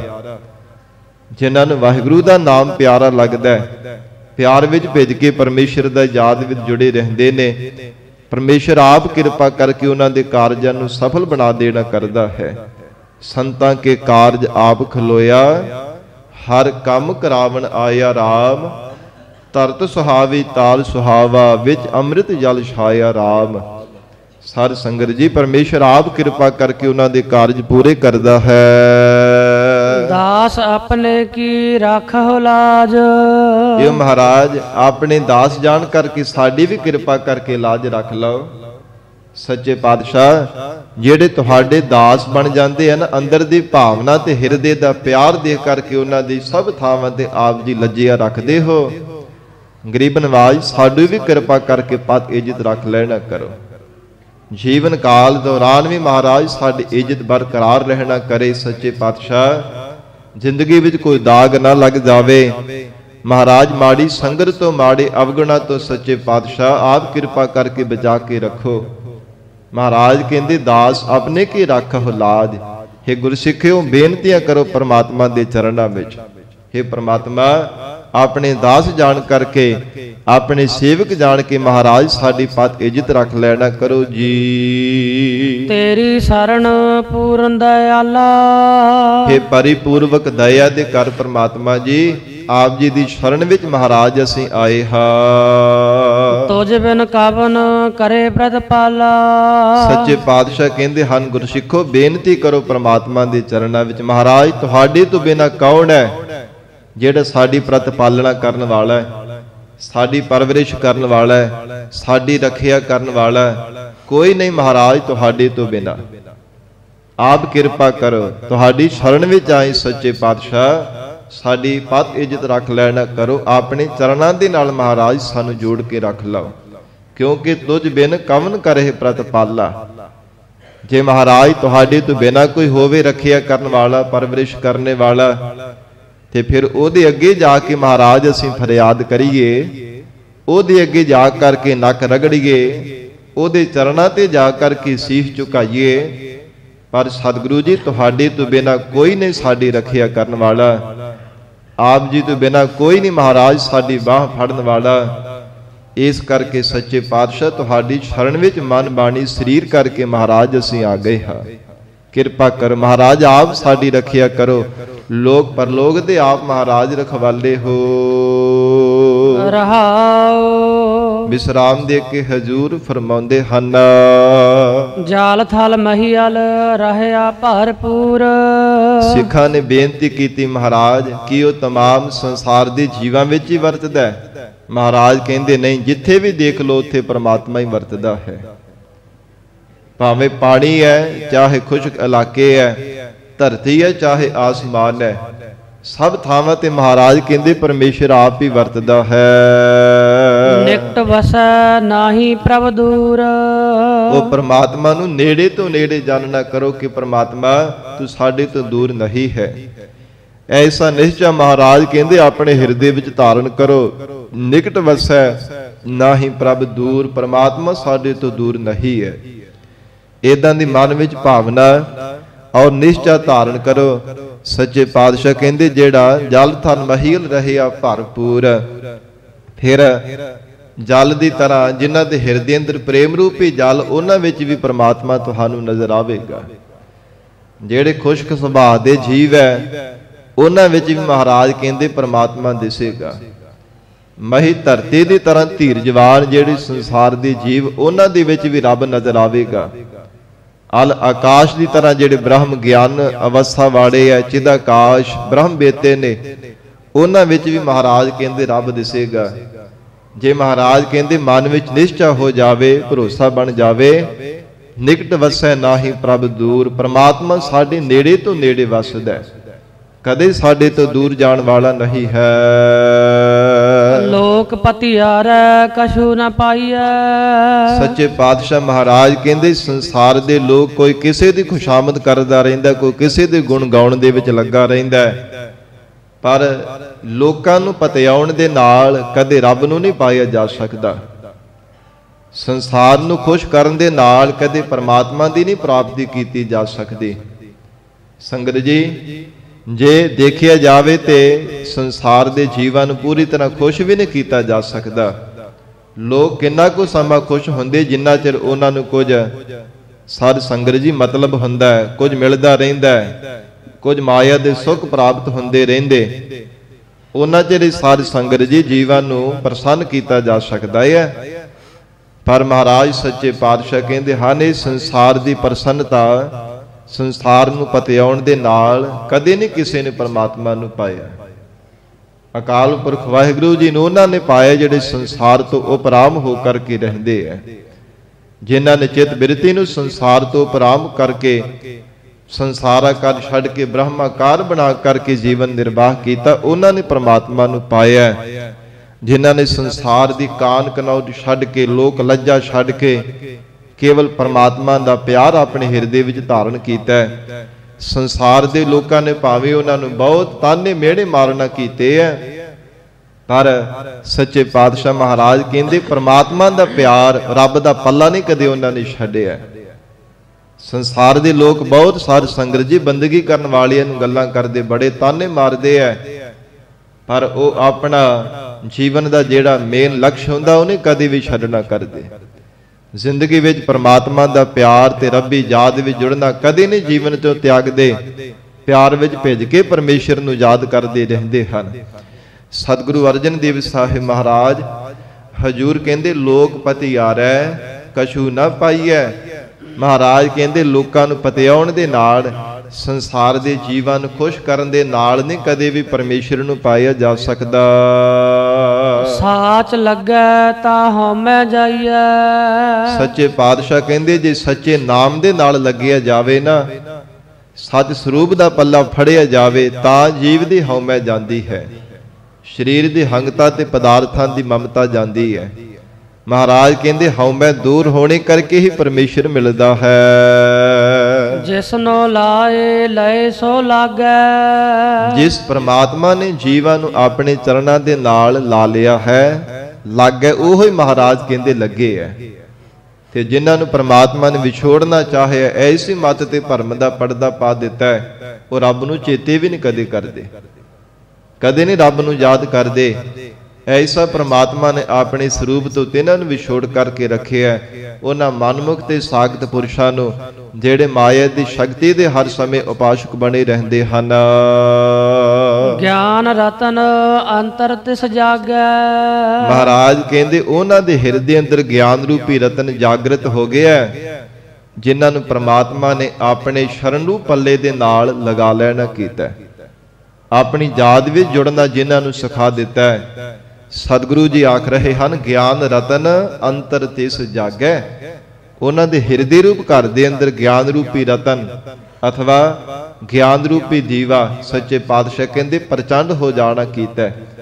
ਵੈਰਾਗ ਰੂਪੀ ਰਤਨ ਉਹਨਾਂ ਦੇ ਹਿਰਦੇ ਵਿੱਚ ਪ੍ਰਾਪਤ ਹੋ ਗਿਆ। ਵੈਰਾਗ ਤਾਂ ਹੀ ਜੀਵ ਦੇ ਹਿਰਦੇ ਵਿੱਚ ਆਉਂਦਾ ਜਦੋਂ ਗਿਆਨ ਦੀ ਪ੍ਰਾਪਤੀ ਹੁੰਦੀ ਹੈ। ਸਾਧ ਸੰਗਤ ਜੀ ਗਿਆਨ ਤਾਂ ਮਿਲਦਾ ਜਦੋਂ ਸਬਰ ਸੰਤੋਖ ਧਾਰਨ ਕਰਦਾ। ਸੰਤੋਖੀ ਪੁਰਖ ਦੇ ਹਿਰਦੇ ਅੰਦਰ ਗਿਆਨ ਦਾ ਪ੍ਰਕਾਸ਼ ਹੁੰਦਾ ਹੈ, ਤੇ ਗਿਆਨ ਦਾ ਪ੍ਰਕਾਸ਼ ਹੋਣੇ ਕਰਕੇ ਫਿਰ ਸੰਸਾਰ ਤੋਂ ਉਪਰਾਮ ਹੋ ਜਾਂਦਾ ਕਿ ਸੰਸਾਰ ਸਦਾ ਰਹਿਣ ਵਾਲਾ ਨਹੀਂ ਹੈ, ਕੇਵਲ ਪਰਮਾਤਮਾ ਸੱਤ ਹੈ। ਫਿਰ ਵੈਰਾਗ ਧਾਰਨ ਕਰ ਲੈਂਦਾ ਹੈ, ਵਿਰਾਗ ਤੋਂ ਭਾਵ ਕੋਈ ਵੀ ਮਾਇਆ ਦਾ ਸੁੱਖ, ਵਿਸ਼ਿਆਂ ਦਾ ਸੁੱਖ ਮਨ ਨੂੰ ਚੰਗਾ ਨਹੀਂ ਲੱਗਦਾ। ਕੇਵਲ ਤਾਂ ਕੇਵਲ ਪ੍ਰਮਾਤਮਾ ਜੀ ਦਾ ਪਿਆਰ ਹਿਰਦੇ ਵਿੱਚ ਭਾਵਦਾ ਹੈ ਔਰ ਪ੍ਰਮਾਤਮਾ ਦੇ ਹਰ ਸਮੇਂ ਯਾਦ ਵਿੱਚ ਜੀਵ ਜੁੜਿਆ ਰਹਿੰਦਾ ਹੈ। ਮਹਾਰਾਜ ਕਹਿੰਦੇ ਜਿਨ੍ਹਾਂ ਤੇ ਵਾਹਿਗੁਰੂ ਨੇ ਕਿਰਪਾ ਕੀਤੀ, ਆਪਣੇ ਚਰਨਾਂ ਦੇ ਨਾਲ ਜਿਨ੍ਹਾਂ ਦੀ ਲੇਵ ਬਿਰਤੀ ਲਗਾ ਲਈ ਹੈ, ਧੰਨ ਗੁਰੂ ਅਰਜਨ ਦੇਵ ਸਾਹਿਬ ਮਹਾਰਾਜ ਕਹਿੰਦੇ ਗਿਆਨ ਰਤਨ ਅੰਤਰ ਤਿਸ ਜਾਗੈ। ਉਹਨਾਂ ਦੇ ਹਿਰਦੇ ਅੰਦਰ ਗਿਆਨ ਰੂਪੀ ਦੀਵਾ ਪ੍ਰਚੰਡ ਹੋਇਆ, ਵਿਰਾਗ ਰੂਪੀ ਰਤਨ ਮਹਾਰਾਜ ਕਹਿੰਦੇ ਪ੍ਰਗਟ ਹੋਇਆ ਹੈ। ਦੁਰਮਤ ਜਾਏ ਪਰਮ ਪਦ ਪਾਏ, ਜਿਨ੍ਹਾਂ ਦੀ ਖੋਟੀ ਮਤ ਚਲੀ ਗਈ ਤਿਨਾਂ ਨੇ ਪ੍ਰਮਾਤਮਾ ਦੀ ਪਰਮ ਪਦਵੀ ਨੂੰ, ਵਾਹਿਗੁਰੂ ਦੇ ਸਰੂਪ ਨੂੰ ਪਾ ਲਿਆ ਹੈ। ਸੰਗਤ ਜੀ, ਜ਼ਿੰਦਗੀ ਦੇ ਵਿੱਚ ਕੱਲੀ ਨਾਮ ਦੀ ਸਾਧਨਾ ਕਰਨੀ ਨਹੀਂ ਸਭ ਤੋਂ ਵੱਡੀ ਦਾਤ ਹੈ। ਸਭ ਤੋਂ ਵੱਡੀ ਜੀਵਨ ਦੇ ਅੰਦਰ ਨਾਮ ਦੀ ਦਾਤ ਮੰਗਣੀ ਚਾਹੀਦੀ ਮਹਾਰਾਜ ਸੱਚੇ ਪਾਤਸ਼ਾਹੀ ਦੇ ਚਰਨਾਂ ਵਿੱਚੋਂ। ਬੜੀ ਵਡਮੁੱਲੀ ਅਮੋਲਕ ਦਾਤ ਹੈ, ਪਰ ਇਹਦੇ ਨਾਲ ਨਾਲ ਜੀਵਨ ਦੇ ਵਿੱਚੋਂ ਆਪਣੀ ਮਤ ਦਾ ਤਿਆਗ ਕਰਨਾ, ਮਨ ਮੱਤਾਂ ਕਰਨੀਆਂ ਛੱਡਣੀਆਂ, ਅਵਗੁਣਾਂ ਦਾ ਤਿਆਗ ਕਰਨਾ, ਇਹ ਵੀ ਮਹਾਰਾਜ ਸਾਹਿਬ ਜੀ ਤੋਂ ਮੰਗਣਾ ਚਾਹੀਦਾ। ਜਿਵੇਂ ਸਤਿਗੁਰੂ ਜੀ ਦਾ ਬਚਨ ਆਉਂਦਾ ਨਾ, ਮੰਗਣਾ ਮੰਗਨ ਨੀਕਾ ਹਰ ਜਸ ਗੁਰ ਤੇ ਮੰਗਣਾ। ਇਹ ਸਭ ਤੋਂ ਚੰਗੀ ਦਾਤ ਹੈ। ਪਰਮੇਸ਼ਰ ਦਾ ਜਸ ਮਹਾਰਾਜ ਸਾਹਿਬ ਜੀ ਦੇ ਚਰਨਾਂ ਵਿੱਚ ਅਰਦਾਸ ਕਰਕੇ ਮੰਗਣੀ, ਮਹਾਰਾਜ ਆਪਣਾ ਜਸ ਕਰਨ ਦੀ ਦਾਤ ਬਖਸ਼ੋ। ਤੇ ਮਹਾਰਾਜ ਕਹਿੰਦੇ ਇਹਦੇ ਨਾਲ ਤਿਆਗ ਵੀ ਮੰਗਣਾ ਚਾਹੀਦਾ। ਸੱਚੇ ਪਾਤਸ਼ਾਹ ਜੀ ਕਿਹੜਾ ਤਿਆਗ? ਹਜੂਰ ਕਹਿੰਦੇ ਤਿਆਗਨਾ ਤਿਆਗਨ ਨੀਕਾ ਕਾਮ ਕ੍ਰੋਧ ਲੋਭ ਤਿਆਗਨਾ। ਇਹ ਜਿਹੜੇ ਪ੍ਰਬਲ ਵਿਕਾਰ ਹੈ, ਸੱਚੇ ਪਾਤਸ਼ਾਹ ਕਹਿੰਦੇ ਇਹਨਾਂ ਦਾ ਤਿਆਗ ਕਰਨਾ ਵੀ ਸਤਿਗੁਰੂ ਜੀ ਤੋਂ ਦਾਤ ਮੰਗਣੀ ਚਾਹੀਦੀ ਹੈ। ਖੋਟੀ ਮਤ ਜੋ ਧਾਰਨ ਕੀਤੀ ਇਹਦਾ ਤਿਆਗ ਕਰਨਾ, ਮਹਾਰਾਜ ਕਹਿੰਦੇ ਸਤਿਗੁਰਾਂ ਤੋਂ ਦਾਤ ਮੰਗਿਆ ਕਰੋ। ਕਿਉਂਕਿ ਜਿਨ੍ਹਾਂ ਦੀ ਦੁਰਮਤ ਵਿਨਸ ਗਈ ਹੈ ਨਾ, ਦੁਰਮਤ ਜਾਏ ਪਰਮ ਪਦ ਪਾਏ। ਦੁਰਮਤ ਚਲੀ ਜਾਣੇ ਕਰਕੇ ਹੀ ਗੁਰਮੁਖਾਂ ਨੇ ਪਰਮ ਪਦਵੀ ਨੂੰ ਪਾਇਆ ਹੈ। ਗੁਰ ਪ੍ਰਸਾਦੀ ਨਾਮ ਤੇ ਆਏ, ਗੁਰਾਂ ਦੀ ਕਿਰਪਾ ਦੁਆਰਾ ਤਿਨਾਂ ਨੇ ਪਿਆਰ ਦੇ ਨਾਲ ਪਰਮੇਸ਼ਰ ਦੇ ਨਾਮ ਦਾ ਧਿਆਨ ਧਾਰਿਆ ਹੈ। ਦੋਏ ਕਰ ਜੋੜ ਕਰੋ ਅਰਦਾਸ। ਸੱਚੇ ਪਾਤਸ਼ਾਹ ਜੀ ਦੇ ਚਰਨਾਂ ਵਿੱਚ ਸਿੱਖ ਬੇਨਤੀ ਕਰਦੇ ਨੇ, ਮਹਾਰਾਜ ਅਰਦਾਸ ਕਿਵੇਂ ਕਰੀਏ ਪਰਮਾਤਮਾ ਦੇ ਚਰਨਾਂ ਵਿੱਚ? ਰੱਬੀ ਗੁਣਾਂ ਨੂੰ ਯਾਦ ਕਰ ਲਿਆ, ਪਰਮਾਤਮਾ ਦੀ ਬੇਅੰਤ ਗੁਣ ਹੈ। ਕਿੰਨੀਆਂ ਪਰਮਾਤਮਾ ਦੀਆਂ ਪਰਮ ਵਡਿਆਈਆਂ ਨੇ। ਜਿਨ੍ਹਾਂ ਤੇ ਪਰਮਾਤਮਾ ਕਿਰਪਾ ਕਰਦਾ ਹੈ ਉਹਨਾਂ ਦੀ ਲਿਵ ਆਪਣੇ ਚਰਨਾਂ ਦੇ ਨਾਲ ਜੋੜ ਲੈਂਦਾ ਹੈ, ਉਹਨਾਂ ਦੀ ਸੁਰਤ ਨੂੰ ਆਪਣੇ ਸਰੂਪ ਦੇ ਵਿੱਚ ਜੋੜ ਲੈਂਦਾ ਹੈ। ਸੱਚੇ ਪਾਤਸ਼ਾਹ ਅਰਦਾਸ ਕਿਵੇਂ ਕਰੀਏ ਅਸੀਂ? ਮਹਾਰਾਜ ਕਹਿੰਦੇ ਦੋਏ ਕਰ ਜੋੜ ਕਰੋ ਅਰਦਾਸ। ਦੋਵੇਂ ਹੱਥ ਜੋੜ ਕੇ ਚਿੱਤ ਬਿਰਤੀ ਨੂੰ, ਮਨ ਨੂੰ ਇਕਾਗਰ ਕਰਕੇ ਮਹਾਰਾਜ ਸਾਹਿਬ ਜੀ ਦੇ ਚਰਨਾਂ ਵਿੱਚ ਅਰਦਾਸ ਕਰੋ। ਮਹਾਰਾਜ ਕਿਵੇਂ ਅਰਦਾਸ ਕਰੀਏ? ਸੱਚੇ ਪਾਤਸ਼ਾਹ ਕਹਿੰਦੇ ਮਨ ਬੁੱਧ ਰੂਪੀ ਹੱਥਾਂ ਨੂੰ ਜੋੜ ਲਓ, ਚਿੱਤ ਬਿਰਤੀ ਨੂੰ ਅੰਤਰਮੁਖੀ ਕਰਕੇ ਮਨ ਬੁੱਧ ਰੂਪੀ ਹੱਥਾਂ ਨੂੰ ਜੋੜ ਕਰਕੇ ਮਹਾਰਾਜ ਕਹਿੰਦੇ ਸਤਿਗੁਰਾਂ ਦੇ ਸਨਮੁਖ ਹੋ ਕੇ ਅਰਦਾਸ ਕਰਨਾ ਕਰੋ।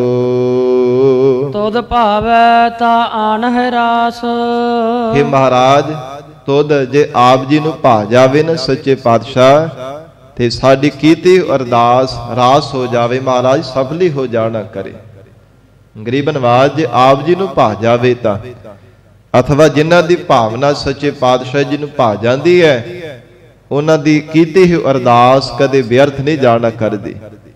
ਜੋ ਗੁਰਮੁਖ ਪਿਆਰੇ ਨਿਮਰਤਾਵਾਨ ਹੋ ਕੇ ਮਹਾਰਾਜ ਸਾਹਿਬ ਜੀ ਦੇ ਚਰਨਾਂ ਤੇ ਭਰੋਸਾ ਰੱਖ ਕਰਕੇ ਹਾਜ਼ਰ ਨਾਜ਼ਰ ਜਾਣ ਕੇ ਸਤਿਗੁਰਾਂ ਦੇ ਚਰਨਾਂ ਵਿੱਚ ਅਰਦਾਸ ਕਰਦੇ ਆ, ਮਹਾਰਾਜ ਉਹਨਾਂ ਦੀ ਕੀਤੀ ਹੋਈ ਅਰਦਾਸ ਕਦੇ ਵਿਅਰਥ ਨਹੀਂ ਜਾਣ ਦਿੰਦੇ। ਸੱਚੇ ਪਾਤਸ਼ਾਹ ਮਹਾਰਾਜ ਕਹਿੰਦੇ ਰਾਸ ਕਰ ਦਿੰਦੇ ਹਨ। ਕਰ ਕਿਰਪਾ ਆਪਣੀ ਭਗਤੀ ਲਾਏ। ਤੇ ਅਰਦਾਸ ਵਿੱਚ ਮੰਗਣਾ ਕੀ ਹੈ? ਮਹਾਰਾਜ ਕਹਿੰਦੇ ਕਰ ਕਿਰਪਾ ਆਪਣੀ ਭਗਤੀ ਲਾਏ। हे ਗਰੀਬ ਨਵਾਜ, ਸਾਡੇ ਤੇ ਕਿਰਪਾ ਕਰੋ, ਆਪ ਦੀ ਪਿਆਰੀ ਪ੍ਰੇਮਾ ਭਗਤੀ ਦੀ ਦਾਤ ਸੱਚੇ ਪਾਤਸ਼ਾਹ ਸਾਨੂੰ ਬਖਸ਼ੋ। ਆਪਣੀ ਭਗਤੀ ਕਰਨ ਦੇ ਵਿੱਚ ਮਹਾਰਾਜ ਸਾਨੂੰ ਲਗਾ ਦੇਵੋ। ਸੰਸਾਰ ਦੇ ਮਹਾਰਾਜ ਧੰਦਿਆਂ ਦੇ ਵਿੱਚ ਹਰ ਸਮੇਂ ਮਹਾਰਾਜ ਅਸੀਂ ਲੱਗੇ ਰਹਿੰਦੇ ਹਾਂ। ਕਦੇ ਕਿਸੇ ਕੰਮ, ਕਦੇ ਕਿਸੇ ਕੰਮਾਂ ਧੰਦਿਆਂ ਦੇ ਵਿੱਚ ਹੀ ਮਹਾਰਾਜ ਸਾਡਾ ਜੀਵਨ ਬੀਤਦਾ ਜਾ ਰਿਹਾ ਹੈ। ਕਦੇ ਮਹਾਰਾਜ ਮਾੜੀ ਸੰਗਤ ਦੇ ਵਿੱਚ ਸਾਡਾ ਸਮਾਂ ਲੰਘ ਜਾਂਦਾ ਹੈ। ਅਵਗੁਣਾਂ ਨੂੰ ਮਹਾਰਾਜ ਧਾਰਨ ਕਰਨੇ ਦੇ ਵਿੱਚ ਸਾਡਾ ਸਮਾਂ ਲੰਘਦਾ ਜਾਂਦਾ ਹੈ। हे ਗਰੀਬ ਨਵਾਜ, ਕਦੇ ਸੌ ਲਿਆ, ਪਦਾਰਥਾਂ ਨੂੰ ਛਕ ਲਿਆ, ਲੰਗਰ ਪ੍ਰਸ਼ਾਦ ਛਕ ਲਿਆ, ਗੱਲਾਂ ਬਾਤਾਂ ਕਰ ਲਈਆਂ। ਸਾਡਾ ਅਮੋਲਕ ਜੀਵਨ ਦਾ ਸਮਾਂ ਮਹਾਰਾਜ ਅਜਾਈਂ ਬੀਤਦਾ ਜਾ ਰਿਹਾ ਹੈ। ਇਹ ਆਪ ਜੀ ਦੇ ਚਰਨਾਂ ਵਿੱਚ ਅਰਦਾਸ ਹੈ, ਜੇ ਆਪ ਜੀ ਨੂੰ ਭਾ ਜਾਵੇ ਸੱਚੇ ਪਾਤਸ਼ਾਹ ਕਰ ਕਿਰਪਾ ਆਪਣੀ ਭਗਤੀ ਲਾਏ। ਮਹਾਰਾਜ ਸਾਡੇ ਤੇ ਐਸੀ ਕਿਰਪਾ ਕਰੋ, ਆਪਣੀ ਪ੍ਰੇਮਾ ਭਗਤੀ ਦੇ ਨਾਲ ਮਹਾਰਾਜ ਸਾਨੂੰ ਲਗਾ ਦੇਵੋ। ਤੁਹਾਡੀ ਭਗਤੀ ਕਰਨ ਦੀ ਜਾਚ ਮਹਾਰਾਜ ਸਾਨੂੰ ਆ ਜਾਵੇ। ਹਿਰਦੇ ਅੰਦਰ ਪਿਆਰ ਮਹਾਰਾਜ ਸੱਚੇ ਪਾਤਸ਼ਾਹ ਪਿਆਰ ਵਿੱਚ ਭਿੱਜ ਕੇ ਆਪ ਜੀ ਦੀ ਭਗਤੀ ਕਰੀਏ। ਬੱਧਾ ਚੱਟੀ ਨਾ ਮਹਾਰਾਜ ਕਿਤੇ ਜ਼ਿੰਦਗੀ ਪਰ ਅਸੀਂ ਭਰਦੇ ਰਹੀਏ। ਹਿਰਦੇ ਹੋ ਕਰਕੇ ਪਿਆਰ ਦੇ ਨਾਲ ਮਹਾਰਾਜ ਆਪ ਜੀ ਦੀ ਯਾਦ ਵਿੱਚ ਜੁੜਨਾ ਕਰੀਏ। ਐਸੀ ਮਹਾਰਾਜ ਭਗਤੀ ਦੀ ਦਾਤ ਸਾਨੂੰ ਕਿਰਪਾ ਕਰਕੇ ਬਖਸ਼ਿਸ਼ ਕਰੋ ਜੀ। ਜਨ ਨਾਨਕ ਪ੍ਰਭ ਸਦਾ ਧਿਆਏ। ਜਿਸ ਕਰਕੇ ਮਹਾਰਾਜ ਸਦਾ ਸਦਾ ਆਪ ਜੀ ਨੂੰ ਧਿਆਉਂਦੇ ਰਹੀਏ। ਐਸੀ ਪ੍ਰੇਮਾ ਭਗਤੀ ਅਮੋਲਕ ਦਾਤ ਜੀਵਨ ਦੇ ਅੰਦਰ ਸਾਨੂੰ ਬਖਸ਼ੋ।